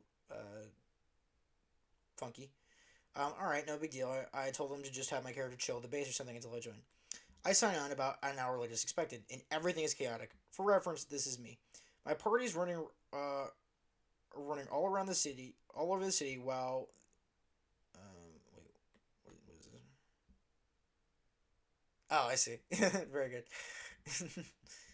I don't know if you all could see that, but it was the Donald Glover coming in from Community where with the pizza boxes and everything's on fire. My party is running all over the city while the DM is posting an ominous countdown in the chat. They try to catch me up to speed while I'm still being productive because the countdown didn't pause to let me get context for what the fuck was happening. That would be too easy. Basically, here's what happened. Wizard and Paladin met up, and Paladin informed Wizard that there was a prince in the city who was trying to assassinate his mother, the queen, who was also visiting the city. Paladin knew the prince had some sort of plan, but wasn't sure what. So they investigated and found out the prince was building a giant mech to destroy the city, I think. Anyway, they warned the queen, and that's when the doomsday counter started. No explanation for why, just a doomsday counter. The two were trying to find the location of the mech when I joined. Now, you must be wondering, but buddy, what about your character? Did she just chill the base? Haha! No. Apparently, the DM had my character go on her own adventure, with neither of the party members, just by herself. And on that adventure, she found some cultists and met a small... nope. Nope, not reading that. Yes, this was her constant description, who fell in love with my character on sight. Okay. Just a fun little side note here, but after this event, almost every NPC knew that the cowgirl liked my character, and not so subtly implied that if my character refused to date her, my character would probably be killed. Because this girl was the daughter of an assassin mafia or something, did my other two party members get enforcement romance? Of course not. I'm special. And if you ask, hey buddy, didn't your last campaign have an attempted forced romance with the same player? Yes, it did. Probably just a coincidence. Anyway, finally,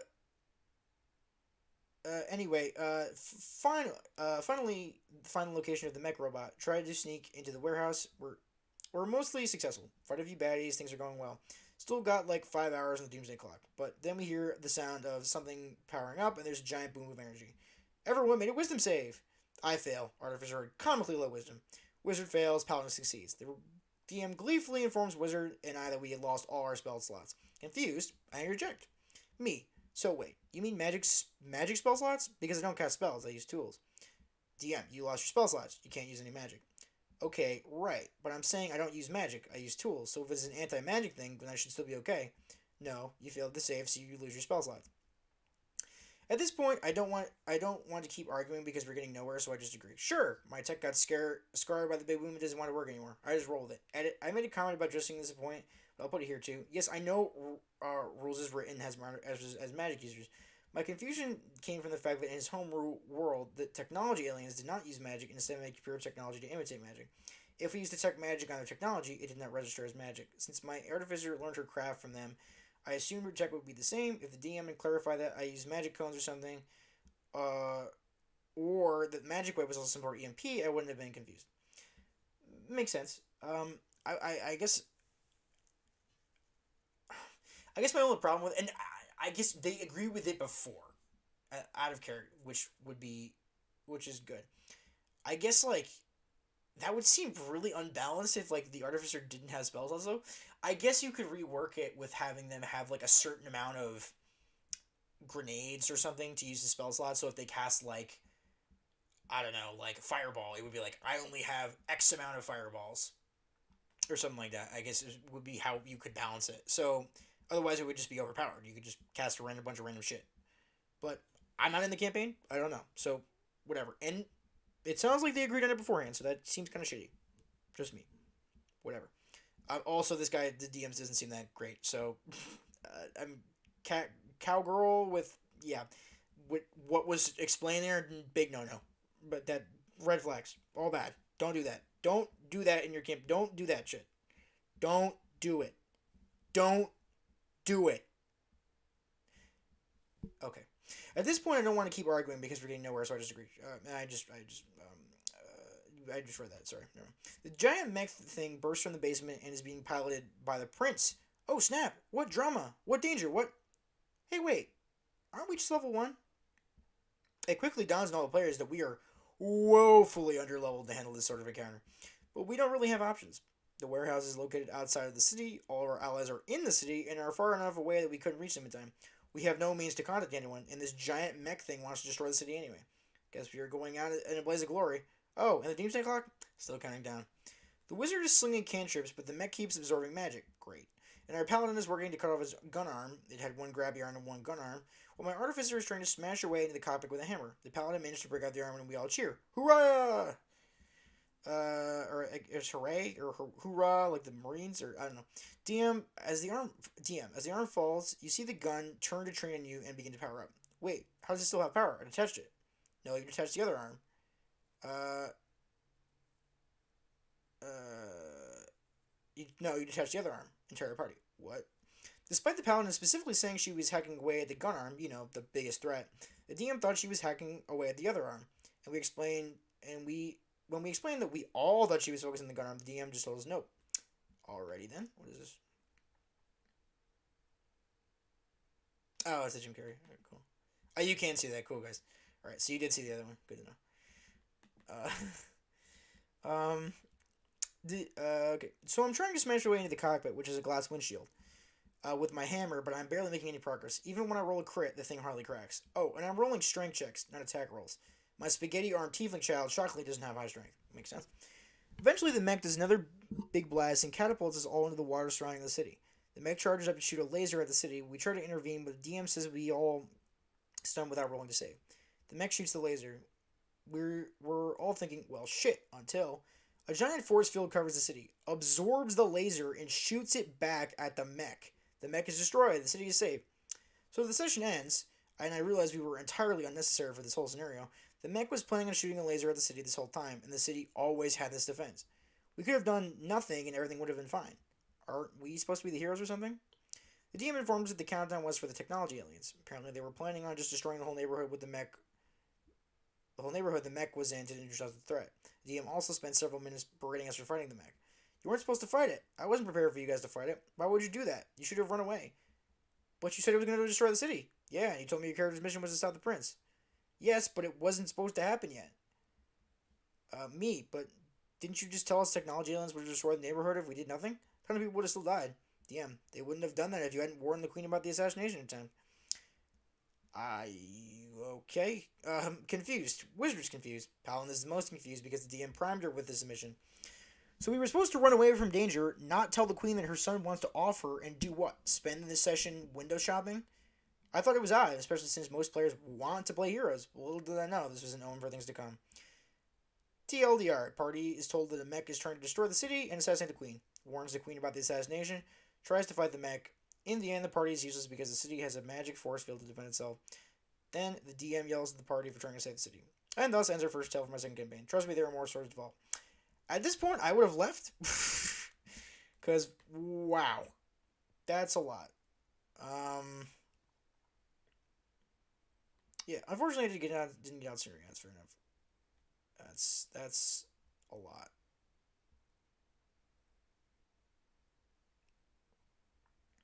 Sounds like your DM it was a she in this case, right? Yeah, it seems like a lot. Not a lot of fun. So bad on you for doing that, for being a bad DM. Just like don't railroad your players. Make the players are part of the story, so you don't want to. You can't just make it so that their actions don't matter. Otherwise, it's no fun, right? The whole point is to be a hero or a villain in some cases, or somebody in the world just trying to get by. Like so, just don't do that shit. That seems pretty. I like that story, so I have to read that first. I don't know how long is it. Let me. We'll go and we'll write. I'll look at the original one. Um, I'll change this later. So let me read the original post about the original story. Okay. This is how my very first D&D group and campaign imploded. This is the story of how a PC and DM butting heads eventually led to our group not so spectacularly imploding. Apologize as posted so long. That's okay. It happens. For context, prior to this campaign, I had only played a couple of one-shots to get my feet wet. I hit it off with one of the DMs and we became friends. He wanted to try running a homebrew campaign, and I knew a couple of people that would be interested, and it's important to know the DM was friends with all of us separately and played with all of us separately. We didn't know each other prior to this and had never played together. If people are just joining, the previous one mentioned forced romance with very interestingly descripted characters. So just a bit of a possible trigger warning. I not expecting very high things from what this person is. Okay. So the cast of characters. We have the cleric, me, the fighter, the druid, and obviously our DM. In the beginning of our campaign was going really well. Our characters all meshed well and played off each other's strengths. We had some really good RP moments, and I was fully invested in the story. Kudos to our DM for making a compelling tale and weaving all of our characters' personal backstories into it. As stated before, I was a new player. Incidentally, so was a druid, similar to me.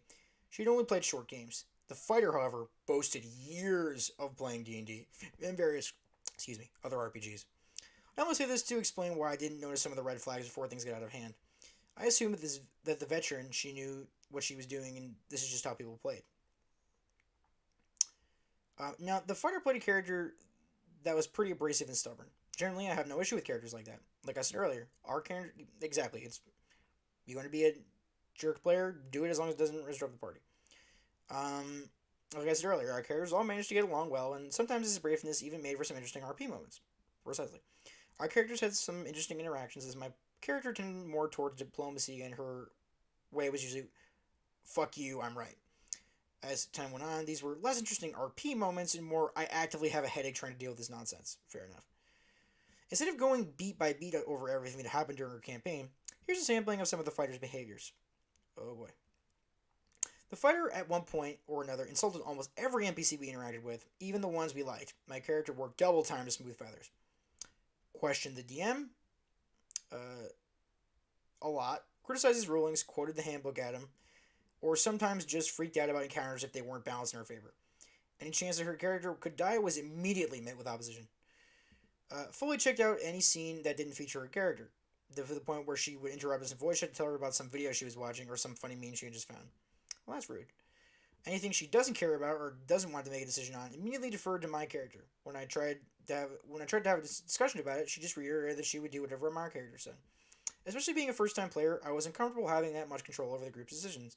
It frankly also didn't make sense for my character to be one to be in control of all the decisions. She was very much a team player kind of person. Makes sense. If you're new, it's kind of weird to do it, you know. I guess this one is a little bit less, I guess, egregious. Like, sometimes you're just like, you really just want to do that, go with what other characters are doing. But if you're doing it all the time, like, I feel like you're just checking out, you know? You're not engaging with the story. But here we are. Ended scenes abruptly by leaving, telling us out of character she was bored with this, or having her character do something, so the scene had to end. I love to RP, so this one especially upset me. There were a few times my character was having an intense moment, and it was just brushed aside as if it didn't matter, which is hilarious considering the next bullet point. Towards the end of her campaign, decided her character had a massive crush on mine, which sounds alright on the surface, I suppose, but her character showed no indication this was the case until one session late into the campaign. She was suddenly all over my character almost constantly. My character made it obvious several times in game that she was still grieving over the loss of her wife and wasn't in a place to pursue romance. At least, I thought she did. This point isn't a grievous sin. Just something that made me definitely uncomfortable and confused. I couldn't imagine.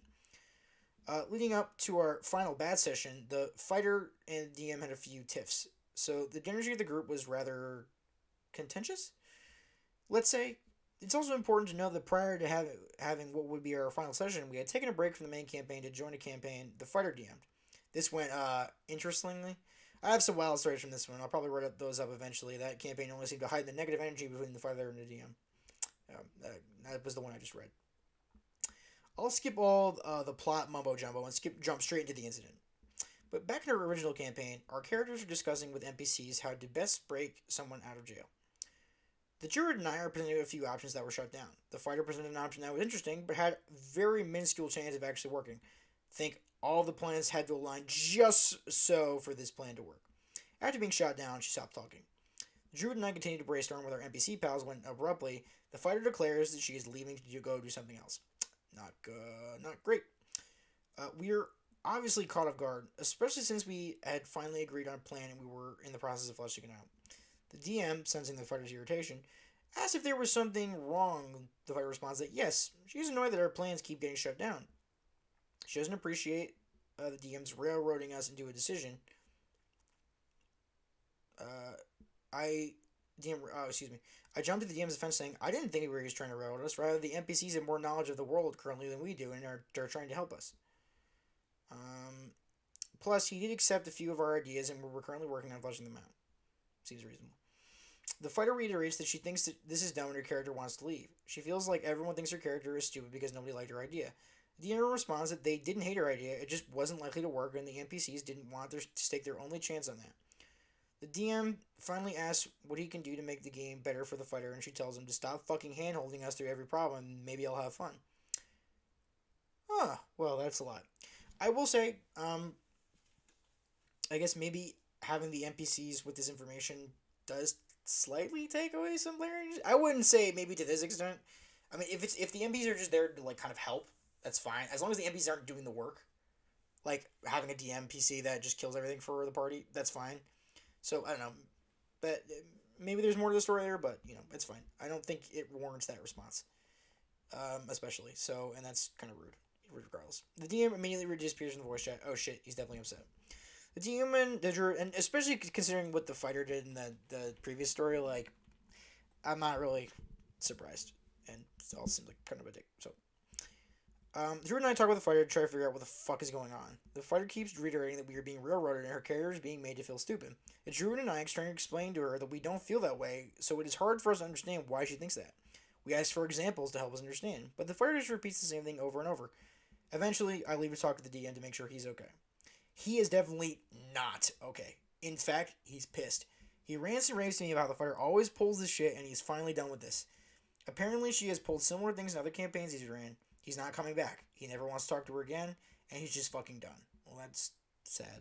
I'm sorry if kind of feel bad with this guy right now. Jeez, that's rough. I leave the chat with him. I rejoin our group and inform the DM isn't coming back right now. He's upset and needs time to cool off. Maybe we can reconvene later, but for now he needs some time to do himself. The fighter continues to harp on him. I just leave. The aftermath. I finally get a chance to talk to the DM after everything cools down, and he apologizes for his behavior. He also explained how the fighter's behavior has been slowly grating on him, and apparently the fighter had been equally critical to the DM outside of our game, via calls, private chat, etc. While this incident wasn't a huge deal, it was more the straw that broke the camel's back. I've definitely been there. Not in D&D specifically, but like just in life. I told the DM that he should probably air his grievances with the fighter so they can try to make amends. He agrees. He just needs time. Makes sense. I informed the fighter and the druid that the DM needs time to cool off and he will reach out when he's better. Over the next few days, the fighter becomes increasingly annoyed. God damn. She messages our group every day asking for an update about the DM, that's just being an asshole. She says she's messaged him through him a bunch of times, but he has apparently blocked her, so she's contacted him through every means possible. That's just not cool either. Apparently she's left a ton of voicemails as well. Actually, she's been trying to contact him since the blow-up happened, so much for letting him cool off, I guess. The druid and I reiterate the DM needs space. Just give him time to think. The fighter refuses. She actually told us, no, she needs to talk to him right now. How dare he not consider how she feels? Eventually, she realizes the only way to talk to the DM is through us, so she asks for the druid and I to pass along a message to the DM to stop acting like a toddler, otherwise he's going to lose a friend. I don't really think it's much of a loss, to be completely honest with you. She asks it several times over several days, most of which I try to ignore. Not my circus, not my monkey. After ignoring these messages for a while, I finally cave and tell the fighter that this isn't my fight. I care about both of them, and I don't want to be the mediator or messenger between the two of them. I'm not comfortable being in the middle of this fight, and if they want to talk it out, the fighter needs to wait for the DM to reach out when he's ready. Then, the fighter then blocks me, deletes all our chats, deletes the server made for her campaign, and disappears into the night. So that's how my first D&D group and first campaign ended. It's been several months since it happened, but I'm still sort of upset about how it all went down. I think the situation definitely could have been handled better on all of our parts, but it is what it is. Like I said, I have some stories from the other campaign I think are all pretty bananas, so let me know if you like to hear this. I gotta be honest with you. I don't think you guys could have handled it better. I think you handled it about as good as you could have. The DM needed some space, obviously was upset, and it's, on the burden of the fighter to respect that. And you guys even went as far as to pass on these messages and try to talk to the fighter and talk him down and make sure that things were okay. And you tried to talk to the fighter and be really cool about it and say, look, I don't understand why you're upset. I'm trying to work it out. And I think, honestly, I don't think anyone could have handled that better. Except the fighter, who seems like a jerk. Just my opinion. It just seems like, it's just... Yeah, exactly. Dumb, but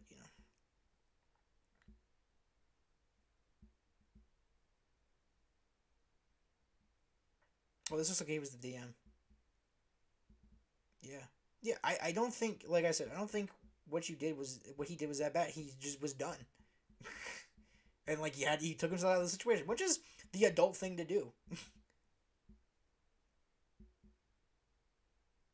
So well, there's that story. So I like that one. So that's the story from the person who did it, but the one with the weird anime cowgirl character. I don't know. That's weird. Okay, let's go to the one I was looking at earlier. The no. Ooh. Am I the asshole? Blue PC's nice one, Dale. Long spoiler. I'll do that one next.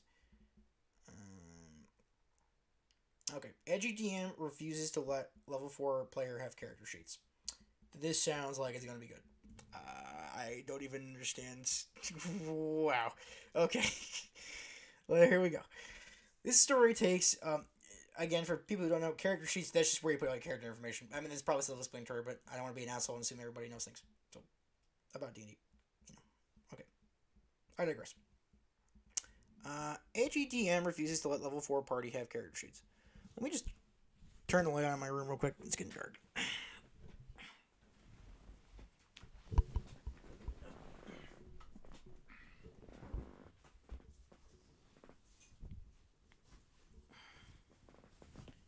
Sorry. Everything in my room is going to hell right now.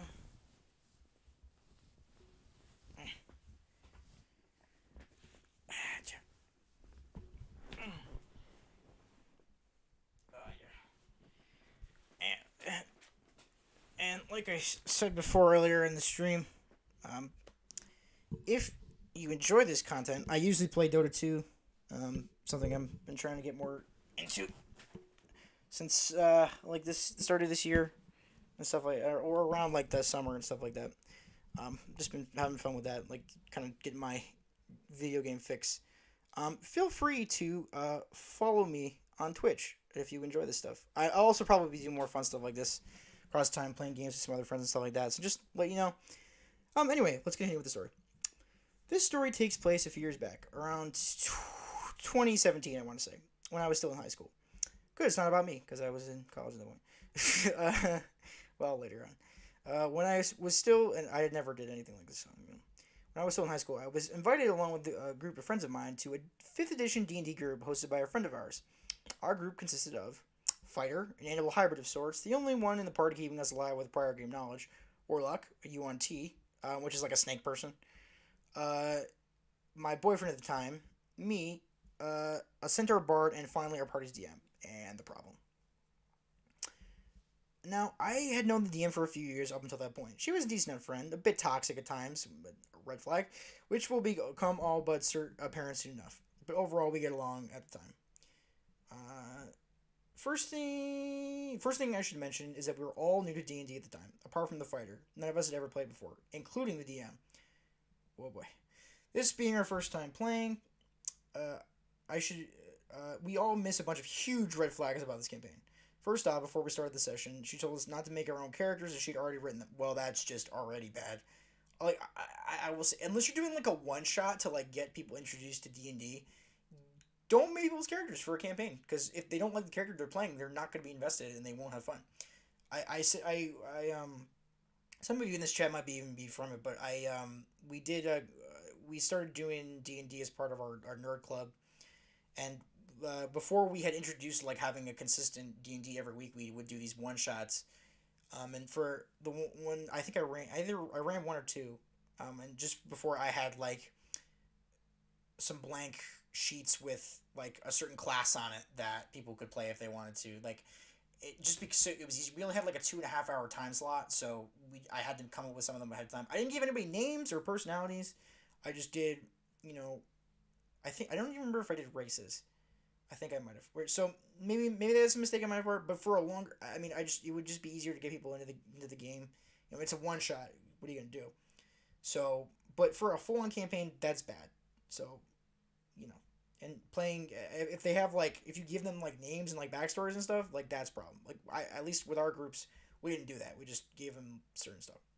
But maybe I'm dumb. Who knows? But this just seems bad. All right, we thought. Most of us don't even know how to build a character. She must have done this to avoid a lot of confusion at the first session. Oh, how wrong we were. Well, we arrived at the session and she handed us blank character sheets. We all kind of looked at each other, confused, and asked her if she'd given us the right sheet. She proudly stated, "Those are correct character sheets, because you all have amnesia." Oh, boy. Boy. Oh, boy. Okay. Yeah. Right. Okay. She wanted us to figure out everything that was meant to be in our character sheets on the fly. Class, health, stats, spells, equipment. Heck, we didn't even know what race we were. In order to figure that out, we had to roll a perception check. We rolled low. Oh, God. So for the entirety of the first session, we had no idea what we were, who we were, or what we were meant to do. All we knew is that one of us had 4 legs. This is a really long post. Holy shit. One of us had no legs, one of us had fur, and the last of us had scales. But despite our low rolls, we did know one thing. No. Okay. Okay. I'm just gonna skip that. Um, yeah, it was kind of an open secret that the DM was by, and that's all well and good, but she tried to. Okay. Not. Okay. Fetishize anything related to big chested women and gay men. Okay. It's gonna be one of those stories. Just heads up, this person. Okay. It's okay. All right. Just strap in, everybody. Might get rough. Okay. Which did annoy me and Warlock constantly. Okay, asking who was top and bottom, etc. But we thought nothing of it at the time. Role playing a female character seemed interesting at the time and wanted to see where it would go. So the entirety of the first session was spent surviving on an island we woke up on. At a certain point, we decided to send half the party to make camp and the other half to find food. I know, dumb idea to split the party, but we didn't know any better. See, me and Fighter built camp and Paladin and Warlock went hunting. This is really when the poop show started to rear its ugly head. At a certain point, a Paladin and Warlock stumbled upon a wild boar and decided to make that dinner. And honestly, a lot of it was purely due to bad rolls, but they were losing. Hard. After 15 minutes of trying to hit this thing with weapons we didn't understand how to use, the DM stands up angrily and says, "You guys are level freaking 4. How are you losing to a boar?" Fighter, who has played before, shot his eyes open in surprise. The rest of us had no idea how bad this was for us. Okay. Not only do we not know how anything works, we all already have our subclasses, feats, etc., and had no idea what any of them are or how they work. Not to mention that 75% of the people at the table were spellcasters who didn't know that they can cast spells. It was a bad show all around. This is already bad. You need to have your DM license taken from you. This is terrible. This is not how you introduce people to D&D, because this is what happens. They get upset, and they don't come back, and they never play again, and it's bad. It's bad for the hobby. It's bad for everything. Just, no. Bad. Bad. Bad. If this is true, this is bad. Everything is bad. Okay. Rant over. Another few minutes, the boar is dead, and they return to the rest of us who had made camp, and that's where the first session ended. Next week rolls around, and we all took some time to learn some more of the rules and realized that we should probably at least know our stats so we can probably know what modifiers to add to our weapons and ability checks.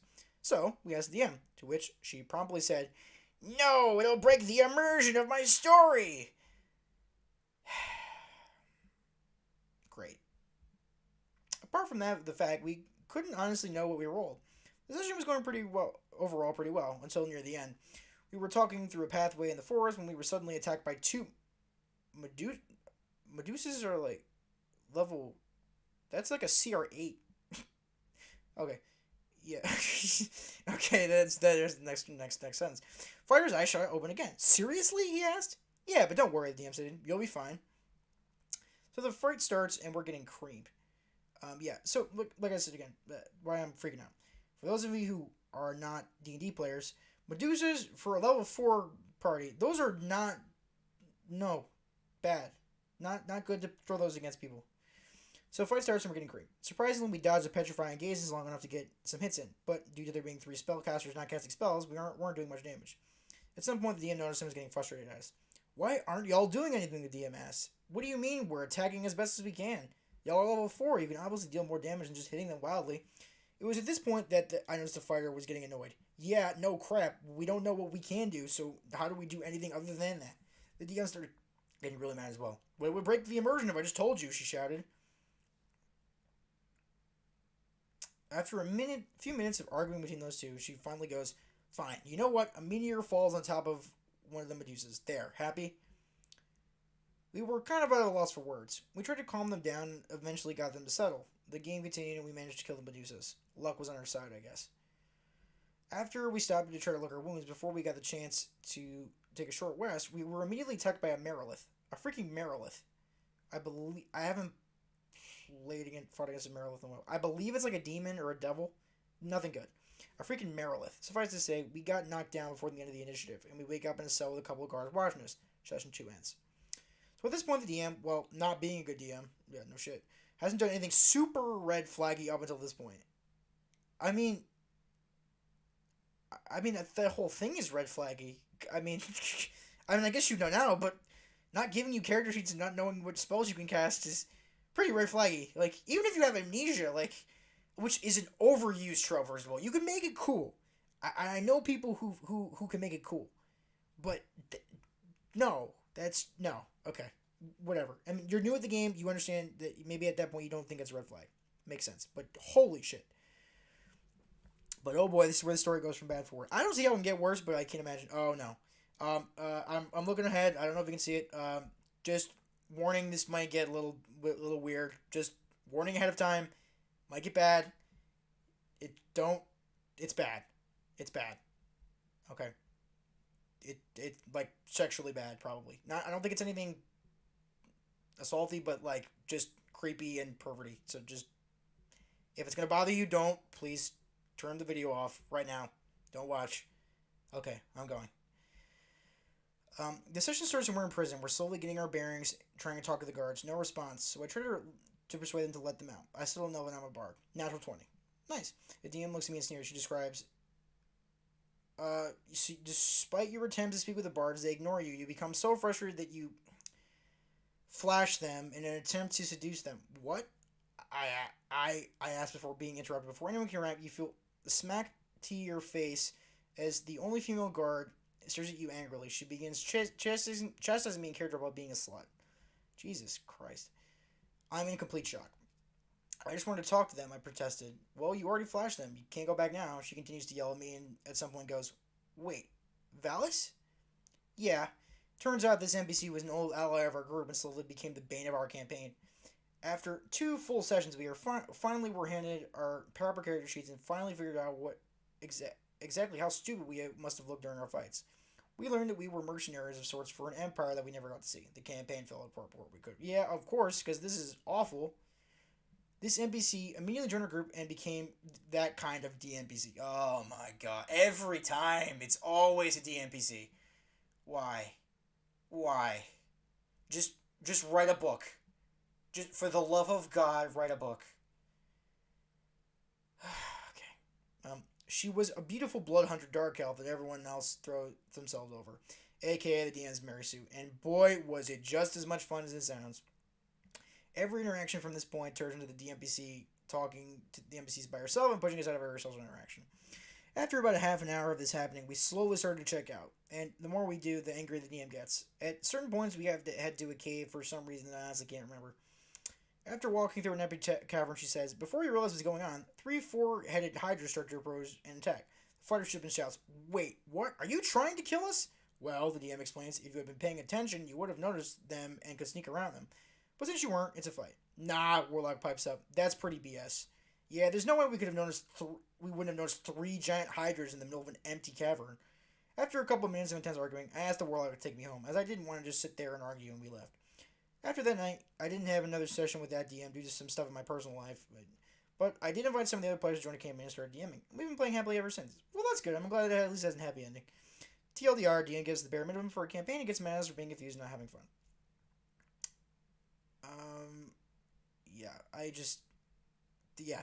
This comment.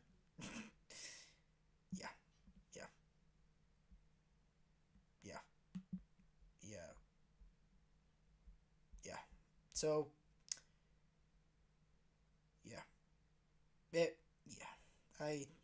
guys, I don't even know what to say to that.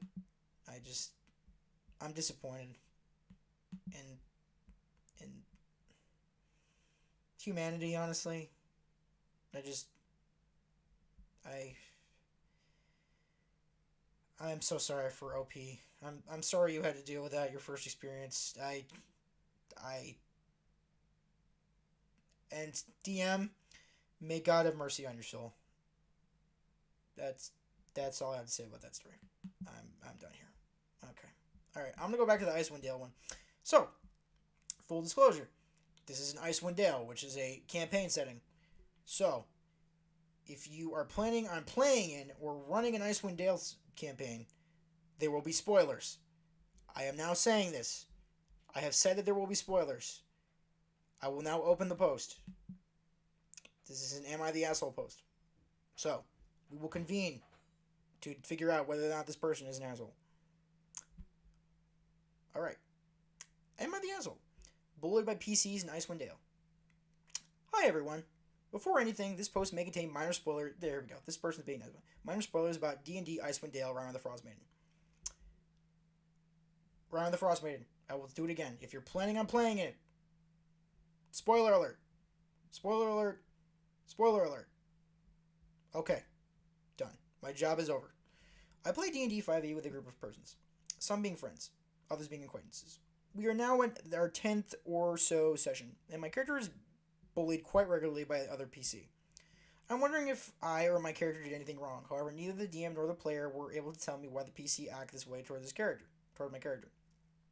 Okay, here's the cast: an elf ranger, me. Okay, my character: a human sorcerer, player 1; a tiefling warlock, player 2; a half orc barbarian, player 3; an elf bard, player 4. I feel like it's gonna be the bard that's the problem. It's always the bard. I'm kidding. My character is curious but fearful elf who dreams to be a wizard. He failed many times in its exams, and he's actually a good ranger. He thinks that help should only be given to people who ask for it. For him, it's either disrespectful for them, as they may want to overcome the problem themselves, or a waste of time, as they refuse to show weaknesses, then must not be a big issue. He's down to earth. He's always prepared and consider. I'm sorry. This is the writing is a little weird, so apologize if I mess up. And consider carefully each option. He deeply cares about people he likes or respects. They all meet on the road except for player 4, me being the last one to join. After a troublesome journey to the nearest town, I try to know his new adventuring mates. Things go well with player 3, but player 1 refuses to give any information but her name, and player 2 finds me too curious and impolite. I'll just keep saying M because it's gonna bother me. In a fight later, a rivalry is created between M and player 2. Until then, everything is fine from my point of view. Then player 1 started stating each time M walked to a dwarven female that M wants to sleep with them. M being the face of the group and region being full of dwarves. It happens at least once a session. Player 1 being the horniest character in the team. Find it really hard to write, so I apologize. Read. Some of the grammar is really and spelling is kind of messed up, so it might just be spelling mistakes or just typing it fast or English isn't their first language, which is completely understandable, of course. So bear with me, bear with this person. Some minor jokes are thrown at M for being less efficient than other members or being dumb for sparing the life of some of his foes. At some point, we try to stop a murderer, and we learn from dubious sources that he might be trying to kill the wife of a guy. She and her husband seem to be involved in criminal activities. No NPC is scared or cared for her life, and they are not willing to give information to help save her. M suggests that we try to find our other informer, and that we give her up to her fate as she is someone bad. This is not welcome by the rest of the group. From time to time, player 1 and player 2 start to be awful with M. It goes from telling he is gross and awful person to threatening to murder him. Despite saving the life of a party member 3 times, nothing changed for numerous sessions. Last session was the last straw. As M will be leaving the group, I'm making a new character. I want to know if either my fault or my character design is wrong, or that just mismatched with the party. I asked numerous times the rest of the player if it did something wrong, if they disliked. They always said it was fine. They just to play me, tell me I'm an asshole. So, before I read the comments, I'm gonna say I don't think this player is the asshole. I think they're playing a character. Doesn't seem like they're doing anything incredibly wrong. Maybe some questionable moral decisions. Which, if that's how their character's played, fine. It doesn't seem like they're disrupting anybody.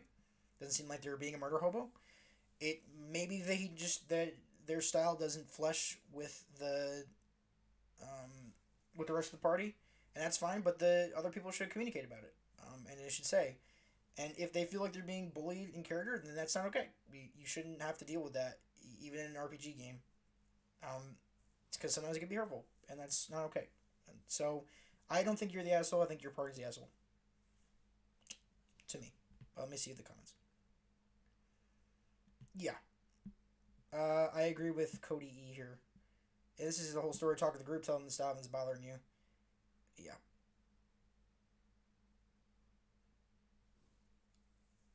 I don't know you care. Find your character. Yeah. To be, let's see this one. Can be completely fair. Does only help when asked, and doesn't want to intervene in other people's business. Makes it very. I don't think makes a very compelling adventure, which I can see. I can see being a bit annoyed by party members choosing to leave the NPCs to their fate. Other than that, I don't see any wrongdoing. You're not doing leaving anything out.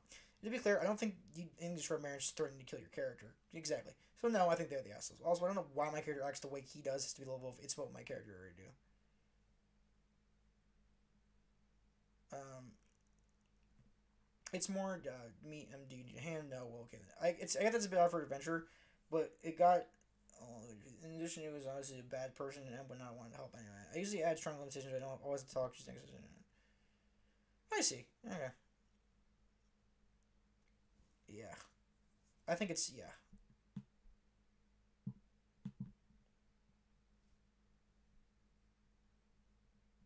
Yeah. Yeah. I just any update? Oh, so there's an update here. I'll just read this. They are acting a little surprised that my character is leaving. They didn't get that bullying a character may have consequences. They're now planning to bully an NPC. I guess it answered my question anyway. Yeah, it just didn't seem. Yeah, so it seems to me that these just guys don't seem like great people, and yeah, so there's that. Okay.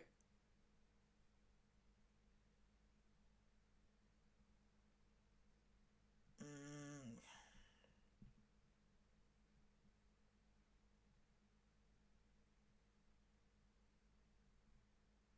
let's see.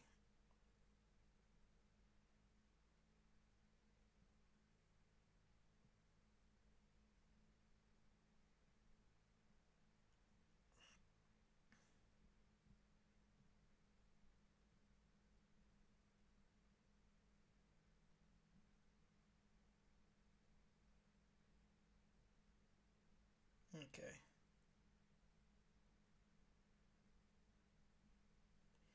Let's see. I'm gonna see which one works good. I like this one. Help with a fallen DM needed advice. So we will convene and see if we can give this guy some good advice. I don't even know. They probably won't watch my stream at all. But you know, on the off chance, let's check it out. Help with a fallen DM need advice. First time posting. It's for an urgent matter. I've been RPing for 2 years now. Still playing my initial campaign. Oh, good for you. But as time went by, this homebrew campaign I started to like started to get darker and more bullshitty as time went on, especially the last 6 to 8 months. The group is composed by probably a trigger warning. If it's getting dark and bullshittier, not confident that there's not going to be some NSFW stuff. So keep that in mind. Me. A more veteran player in DM campaign I play two. Good guy with good ideas. B DM's girlfriend, one of my best friends, known her for many years. Oh boy. C another player, one of the chillest guys I've ever met. Very good understanding person, close to DM. DM veteran DM. I'll talk about him later. Me. Okay. Why is me there twice? I don't know. We play adventurers since we players have been playing since the beginning. What started as a small campaign of space play adventurers with JoJo undertones as now, oh boy, it, no, no, no, has turned into a giant mess of multidimensional perils. Stands Perils, Stands, Nen System, both systems renames, and so many DMPCs, MacGuffins, and Railroad. Oh, the Endless Railroad. Game wise, it's very difficult to follow and immerse yourself in. The DM keeps getting more and more focused on what happened to his characters who are all oh so perfect, while we PCs deal as we can with our enemies, leagues beyond our power. Our only hope is the NPC help to called Defeat the Enemies, with each victory being dealt with. Oh yeah, but things are still bad and there's another guy. Go get him, boys. Oh, that's not fun. Uh, this is all explained in a short summary, leaving some flaws uncovered. I don't want to fall into the salt again. This isn't what I came for. With this low enjoyment, both A and me have we have decided to leave soon enough and talk with the rest of the players. Both B and C do like the game a lot, but have proposed, hey, how about you try talking about it with DM? Let's just say the one time I tried to talk to them, suggesting to make the DCs easier, they tend to rely on doubles and asking them to leave my character away from the story after I left. I spent 4 days with them being super defensive about his game and arguing that leaving my character out wouldn't make sense for continuing issues. Nothing else mentioned to back up this last statement. My character isn't that important at all. If this discussion has ended, it's because after 4 days of him not getting that I wasn't attacking his role, I just have told him to agree to disagree, but to please at least do listen to my request. If he tries to bring up the discussion again, I won't answer. Spoilers, you didn't get them out. I don't know if I just read that wrong, but that seemed like really difficult to read. With all these frustrations in mind, we are making a PowerPoint. Oh God, I don't like this one. We making a PowerPoint truly detailing all of our qualms with his RP, politely saying that we don't want to RP with him anymore in a long time. I'm tired of logging out each Sunday, fuming about each Deus Ex and bullshit the guy pulls to make us useless and his story to make even less sense. The problem is we've known him for a long time, even more than I. And if there's something we know that he's going to get very hurt by this, no matter how many times we say we're not criticizing him as a friend or that we sugarcoat our criticism. When we release the PowerPoint, things will get very messy. And to be honest, I'm very afraid of Lucas' friendship or hurting him previously as well as B's and C's. As they are very precious people to me. I'm sure C will understand both sides, though I know deep down won't help, but also feel hurt. And B, being the game's girlfriend, is a very close friend of mine, even if she too has some complaints. I don't know. I don't want to lose him, but I also don't want to keep biding my time. It's gotten to a point. Xanity is all playing into this fear. What do you guys think? PD, I wouldn't really want to write down some of the worst stories I've experienced in this RP season because I just want to leave this all behind.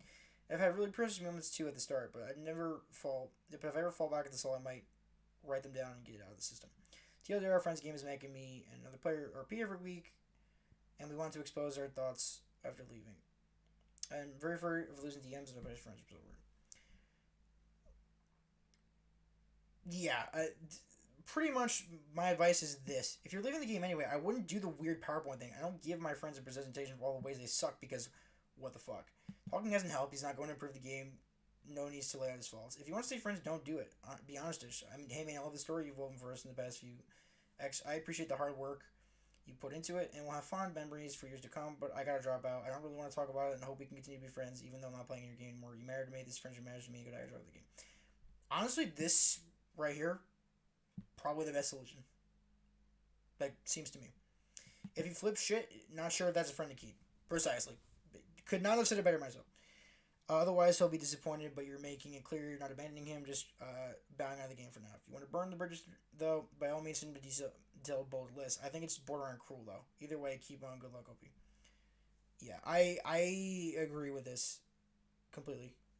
Yeah. Just PowerPoint is just bad. That just seems like a really pretentious and bad.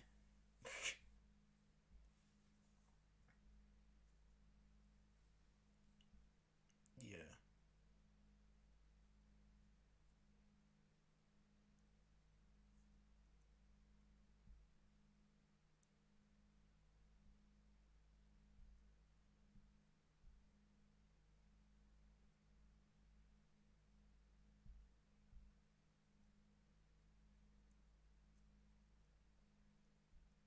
Yeah. Just, yeah, it looks like he's sort of listening. Yeah, but this also kind of complicates the story because if you're willing to make a PowerPoint about all your friends' faults, like, wow, that's yeah. This is the best. Yeah, yeah, yeah. Okay,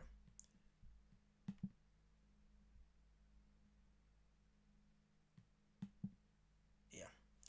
Okay, I'm probably gonna read a few more, and then I'm gonna hop off because I've been streaming for a little bit now, and I'm getting a little tired. So yeah.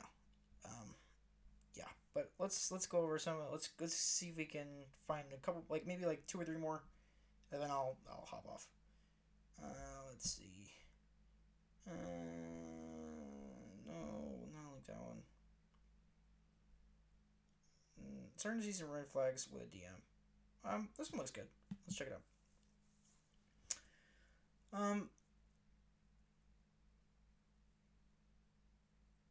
Mm,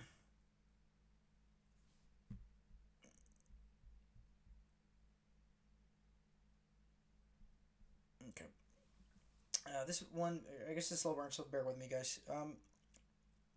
This one ended up being way longer to write than I expected. It's kind of a slow burn, so I'm sorry if it's not a big flashy story like some of the other stuff on the subreddit. It's maybe too early to tell. I'm not sure if this is going to be a full-fledged horror story, but we're only in session 2 so far, which is where weirdness really starts. And even though nothing laughably over the top has happened, my nope senses are starting to tingle on this one. Let us see if your spidey senses have tingled correctly. Because maybe that'll be good. I was going to give the DM the benefit of the doubt, but the more I think about it, the less I like to think of how things were handled, so I decided to share to see what people think. I found a group to play D&D 5e with online. One or two of them are new players, and the DM said they have some experiences running games. So cool. I went itching to play again, and I've been pretty much always in the DM of my friend group ever since we first started playing, on and off and on, probably 7 years ago. So I wanted to find a table where I could sit back and have fun role playing one of the dozen unplayed characters I've rolled up over the years. DMs, you know the feeling. Boy, do I. Over the years. Now I've been playing a lot more characters, so I'm okay with it. But yeah, for a while I was the forever DM, which is fine because I did it myself, and I'm not, of course, not mad about it at all. You know, because that would be an asshole thing to do. But yeah, but sometimes you want to get back to playing again. You know, you need to find people. I would argue. I'm going on tangent here. I would argue it's a lot harder to find a DM than it is to find players. I think it's for a lot of people DMs who have trouble. I've been given some DMs a lot of shit on here.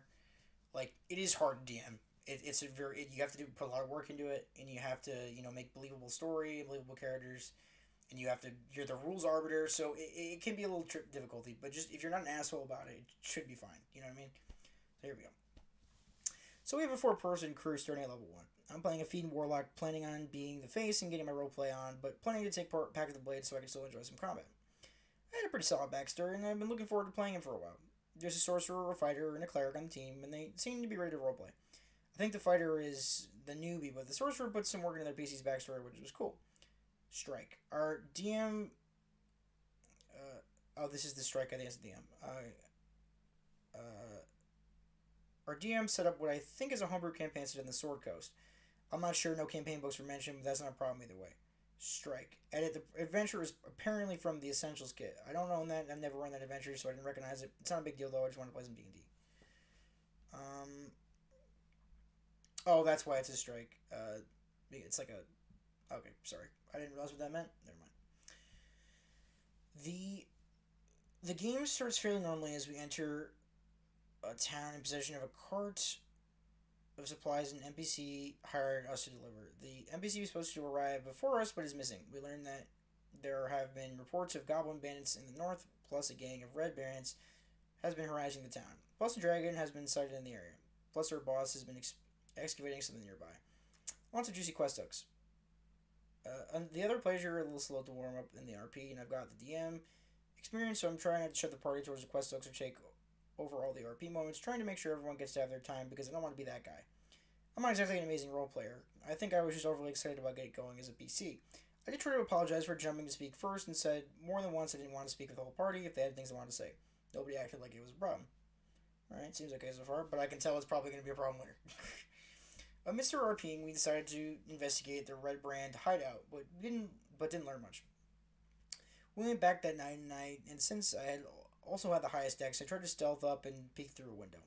But I botched a roll, and the Red Brands came out after us. We rolled really lucky and killed all but one. My suggested plan was to keep the one and interrogate them. The hideout was a bar, and the bar owner came out because of the ruckus to yell at us. I thought it would be clever to use charm person to get her to take us inside the hideout, but she made the save and chased us off. We kept the Red Brand until the next day when he woke up from unconsciousness. It was obvious after a little talking that we weren't going to get much from them, and I got my spell slot back after the rest, so I tried to charm them for information. But they made their save too, and we couldn't get anything out of them. The cleric argued convincingly that we shouldn't kill the Red Brand even though they admitted to murdering a citizen of the town, so we left them there in an abandoned house. In the town square, we discovered a notice board with even more quest hooks on it. It seemed awesome. I was impressed that the DM had all this laid out, but that's it for session 1. Pretty normal with me so far. We had some crap rolls and some good rolls, and everyone seemed to be having fun. It's going to be a rolls fudging thing. Oh boy. It was a little short, but that's just part of the challenge of scheduling a bunch of adults to play games. I didn't see anything going wrong just yet.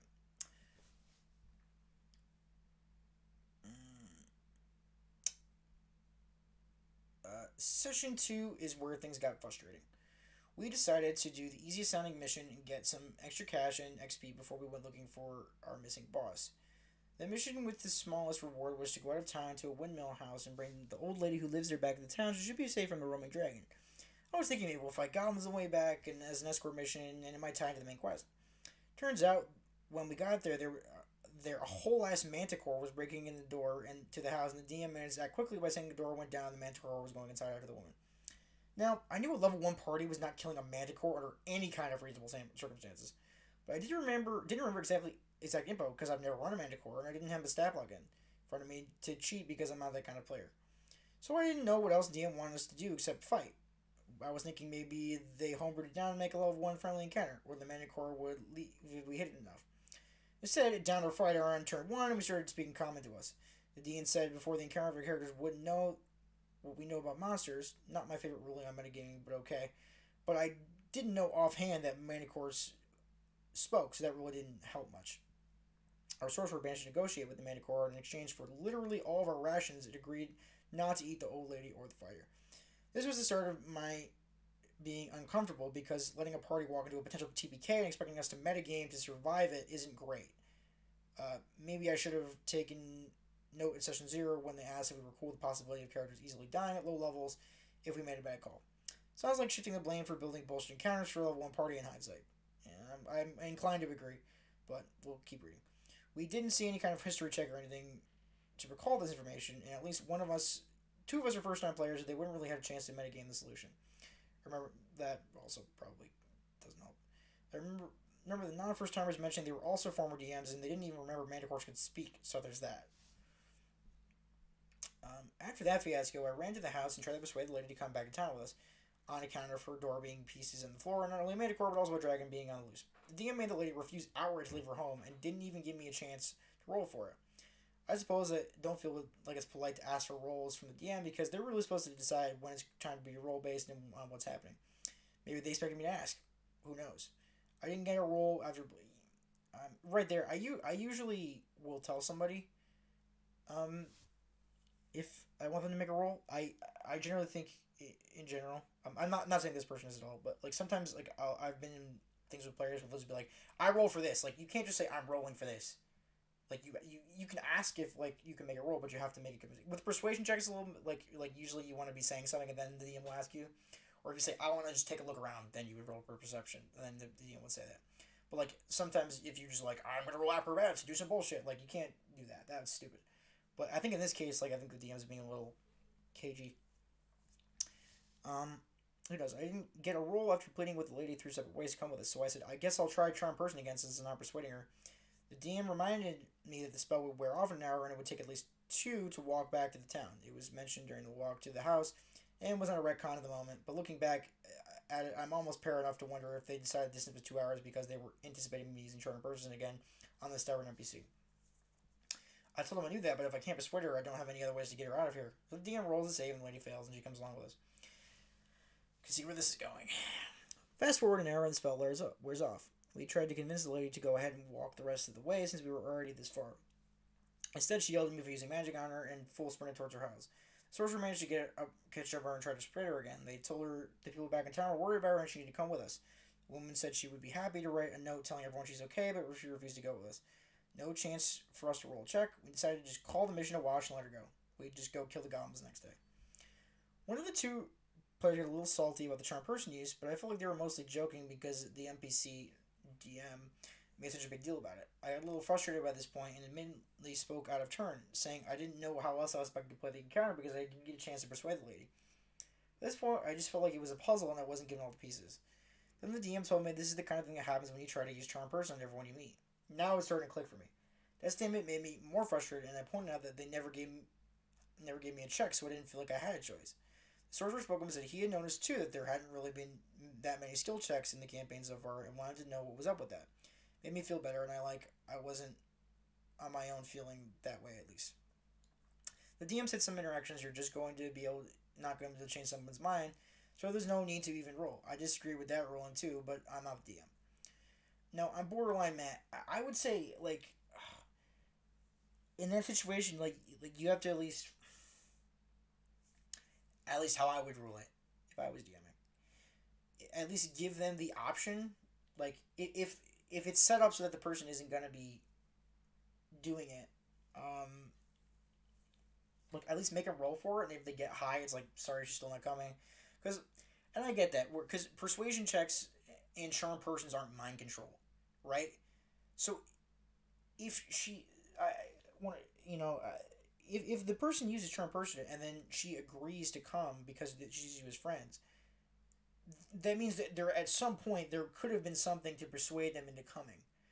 Because like I remember another campaign I'm in. Like we were one of my DMs was saying like, if you used a charm person on a prison guard, the guard isn't just gonna be an idiot and not do his job is because he thinks you're friendly. You know what I mean? So I don't know. I think this is a bad ruling on the DM's part. That's just me so far. Um, yeah. Now I'm I do yeah. Now I'm borderline mad and say I guess it was an unwinnable mission then, and that's just kind of annoying that we got put up against a Manicore that could have wiped us for a mission that didn't even have a good outcome and we didn't get anything out of it. That accusation didn't really get addressed in the moment. The play continued, and I stayed silent for most of the remainder of the session. Admittedly, I was pouting a little bit, but there were only maybe 30 minutes left in the session, and there was nothing for my character to do between missions anyway, because it's a small town and I'm playing a street urchin with no money or connections to this town. The other players had their own stuff to do and got the chance to do their own thing, like crafting and making friends in town, which is great. The sorcerer invited my character to go with them, and we went to speak to the mayor and trying to persuade them to pay us for making sure the old lady was safe. This is when the mayor, out of the blue, said something that wasn't on the notice board. If you got a note from her that verifies what you say, then I'd be happy to pay you. But we didn't explicitly say we accepted a note from the moment, so we didn't have one. So, no pay. Under normal circumstances, it would sound more funny than frustrating, but in context, it kind of felt like the DM was taking a jab at us for how we handled the encounter. The note comment from the lady just sounded like random role playing, and we had no reason to think a note would help us. But then we got to the mayor, he said almost word for word what the old lady said about a note. And to me, in the moment, it sounded like if you had just played the encounter the way it was supposed to be played, you would have gotten paid. So the sorcerer spent the night forging a note. The DM almost didn't let me until figuring out they were proficient with a forger's kit, which sounds excessive for a handwritten I'm alive note. And in the morning, we were paid. And then the mayor gives us some more out of the blue info. Is she still brewing health potions out there in that house? Cue a stare into the camera lens from the office. That might have been good info to have when we were practically inside the house and our fighter was unconscious. It was probably unintentional and we didn't mean anything, but in the context, it felt like another moment of rubbing salt in the wound. Like if we had approached the encounter the right way, we could have gotten all these rewards. And I didn't like that feeling because it had already been made explicitly clear that according to the DM, I was the reason the encounter went badly. So it was like saying he caused the party some good loot without actually saying it. And that's the end of session 2. I started out wondering what I did wrong to get that kind of retaliation because my instinct a lot of the time is to blame myself for things. And I've been working on not doing that. My first conclusion was actually that D&D players must just hate charm person and I should drop it until other players online said, no, that's a DM issue, not a spell issue. The spell is in the game exactly for moments like what you tried to do. And the more I thought about what the sorcerer said, the more it was in 2-3-ish hour sessions, maybe 2 or 3 skill checks have been made, including my stealths from session 1, and I hadn't gotten the chance to make any kind of charisma checks, which is what my warlock is built for. So I almost think I'm getting picked on. But it's not gone totally off the rails yet. I'm going to proceed with caution and give it one more session because I do know DMing level 1 sessions is not the easiest thing in the world, and I used to skip to level 2 or 3 just so I don't have to do it, which is fair. I think level 1 is boring as hell, but that's just me. In any case, I found a second game to join that starts this week, and I'll have a fallback in case I have to quit. And I was really excited for my first game as a player in like 4 years, and it sucks that I got weird like this. In the interest of being fair, I will say the DM gave us XP for the Manicore encounter and even rounded up to like 10 XP so we can go up to level 2. That's more fair than I was begging for him. So, if you got this far, am I overreacting, being unreasonable, or just sound like a box of red flags to you? I don't know if it warrants quitting yet, to me personally. Sometimes people just have different DMing styles. Sometimes DMs can be a lot more hardcore than other ones. Maybe as a DM, this person, OP, might have different opinions on how they would rule in things, and maybe that colors their opinion. I know certainly has happened with me before, and sometimes you got to pull back on that. But I mean, at least to me, it just seems like the DM was kind of being a jerk. I mean, I don't think. I think they played it as best they could with the information that was given to them, with a manticore attacking an old lady that they were supposed to save, and they kind of did what they had to do. So I don't know. I don't think you're. I don't think they're being overreacting that much. So who knows? Yeah. Yeah. Umbridge Hill. However, being an escort seems to be Jim's mentioned as well. Be NPC being obstinate. Interesting.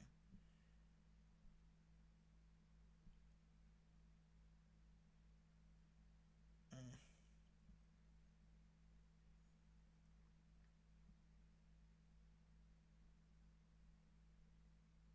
Interesting. So it's part of the module, which is probably why it happened. Interesting. You're right on absent NPC. I'm not sure what it's meant to teach. DMs can be fickle and railroad and going against parameters of the mission. So the mana core seems to be more have a hard fighter give the bully what it wants. Um, this is, yeah,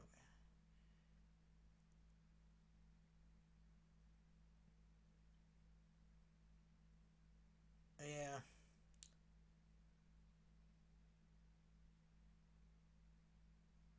yeah, it's weird.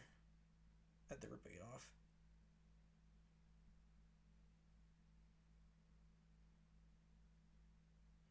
Oh, and they run it at the wrong CR too. Like the people are supposed to be third level mission encounter, so they bumped it up. So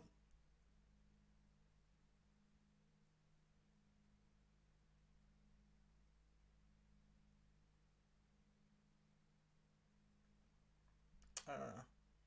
Looking at this,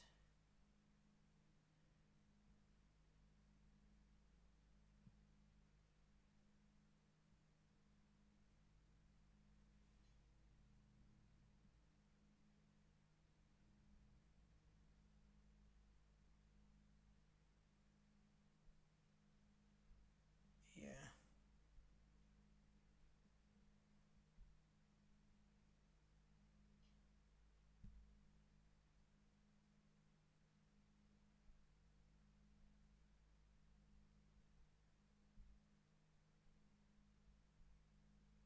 yeah. Maybe this is more miscommunication. Interesting. I don't even. I don't like that. It's weird. It's a module thing.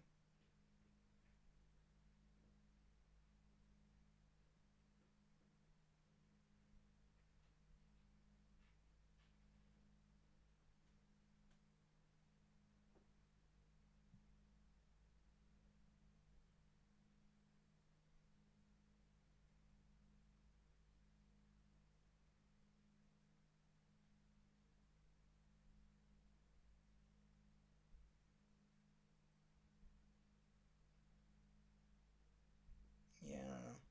Weird.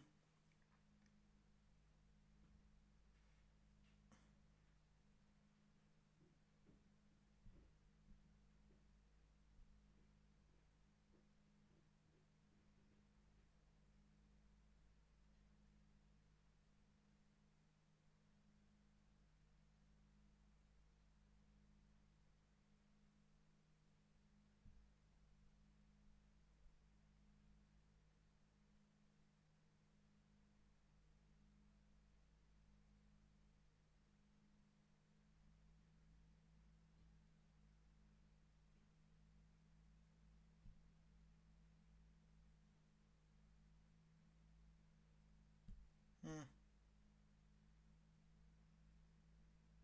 Sorry, I'm just looking through these.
it's weird. That's a whole weird situation. But, it could be worse, I guess. Alright, I'm going to find one more. And then I'm going to drop off. So let me see if I can find a good one.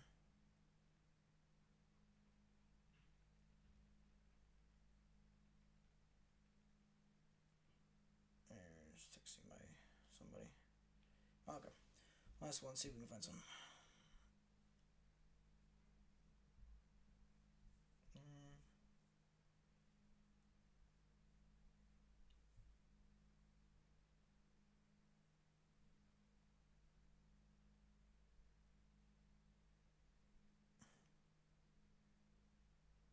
Nope, not looking at that.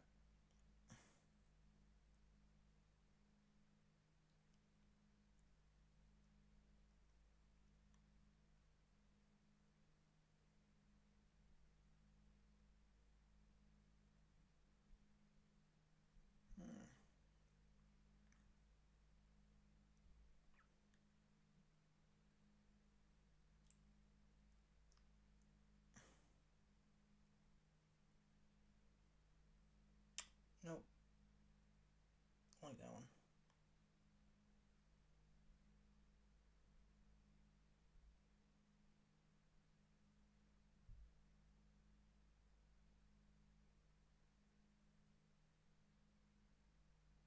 I want to read that one. Okay. I don't like this one with the character with the main character syndrome. Okay.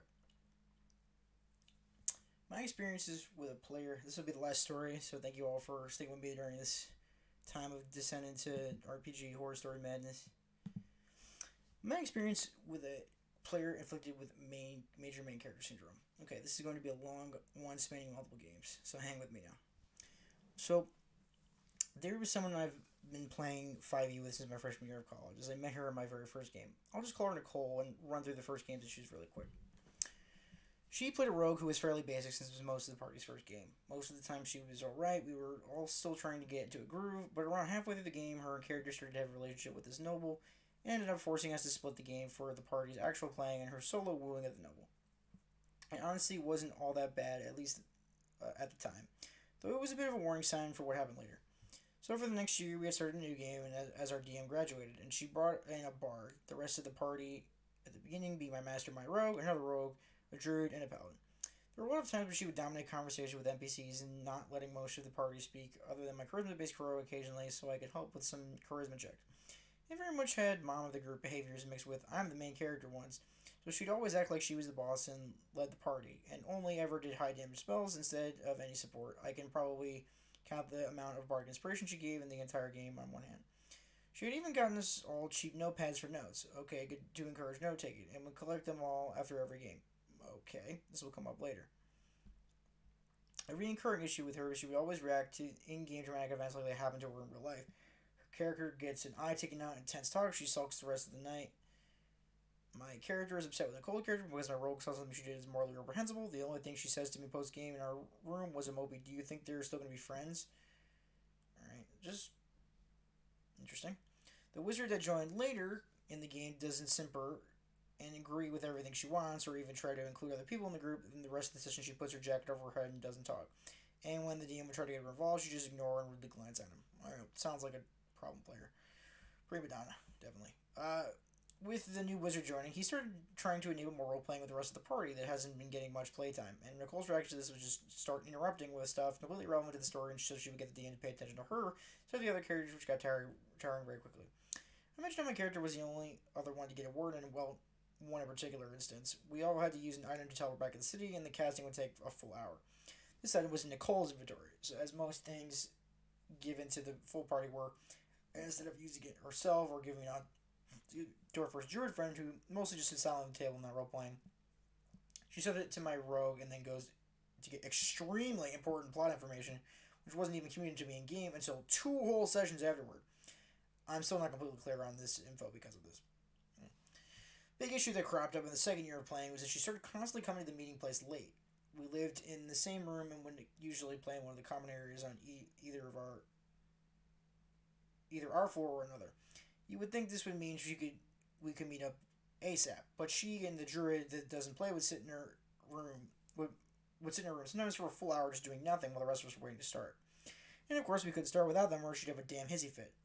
The DM would also make little jokes about her character not having a backstory, and she got legitimately upset about it because I do have a backstory. I just haven't told them about what it is yet because I don't know if it fits in the setting yet. And the GM would always respond, "Just send it to me, and we can work it out." To which she would get pissed at him for saying backstories were a requirement from the beginning. She never ended up saying anything because, of course, she didn't. She'd also pretend to fall asleep during sessions, which is so fucking rude to the DM, and absolutely, definitely is.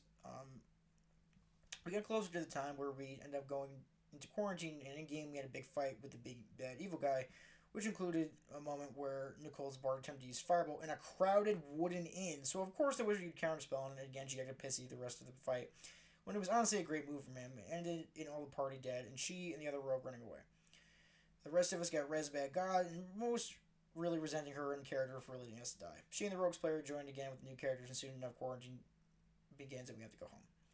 We have talks about whether we want to continue our ongoing game online or just a shorter one for the summer. And while many of us are fine with just continuing, Nicole and the friend who barely plays prefer to switch over to the summer game as they wouldn't be able to play. Well, classes start again online with on-campus housing, and all of us want to start back on our ongoing game with DM asks Nicole about her plans and gets completely ghosted. Our early notepads taken with her when she moved back home, which made early game accounting for this very difficult. The game's going way back. The game's going way better nowadays, and haven't heard word from her since, so it's been a blessing. TLDR, player with major character, mom friend syndrome, interrupted gameplay, got pissy when her character experienced consequences, constantly the games, fake falling asleep during games, and then goes in the group. Yeah. Yeah, I agree with this. Like, that's just mean. That's just like that's rough.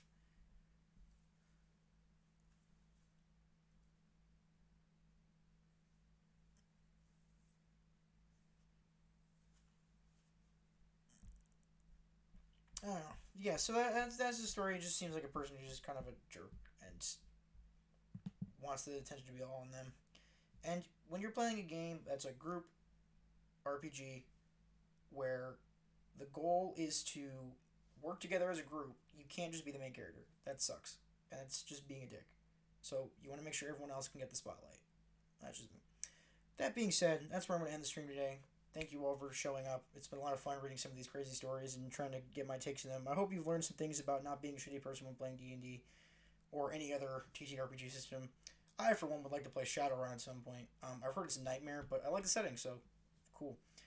Anyway, well, join me next time for when I will inevitably probably be playing some Dota stuff. Hopefully, well. Hopefully, it goes well. Hopefully, this mic stuff is working out okay, and everyone can hear me all right. All right, and that being said, nice to see you all, and I hope you have a lovely new year and a good rest of 2021. Peace out.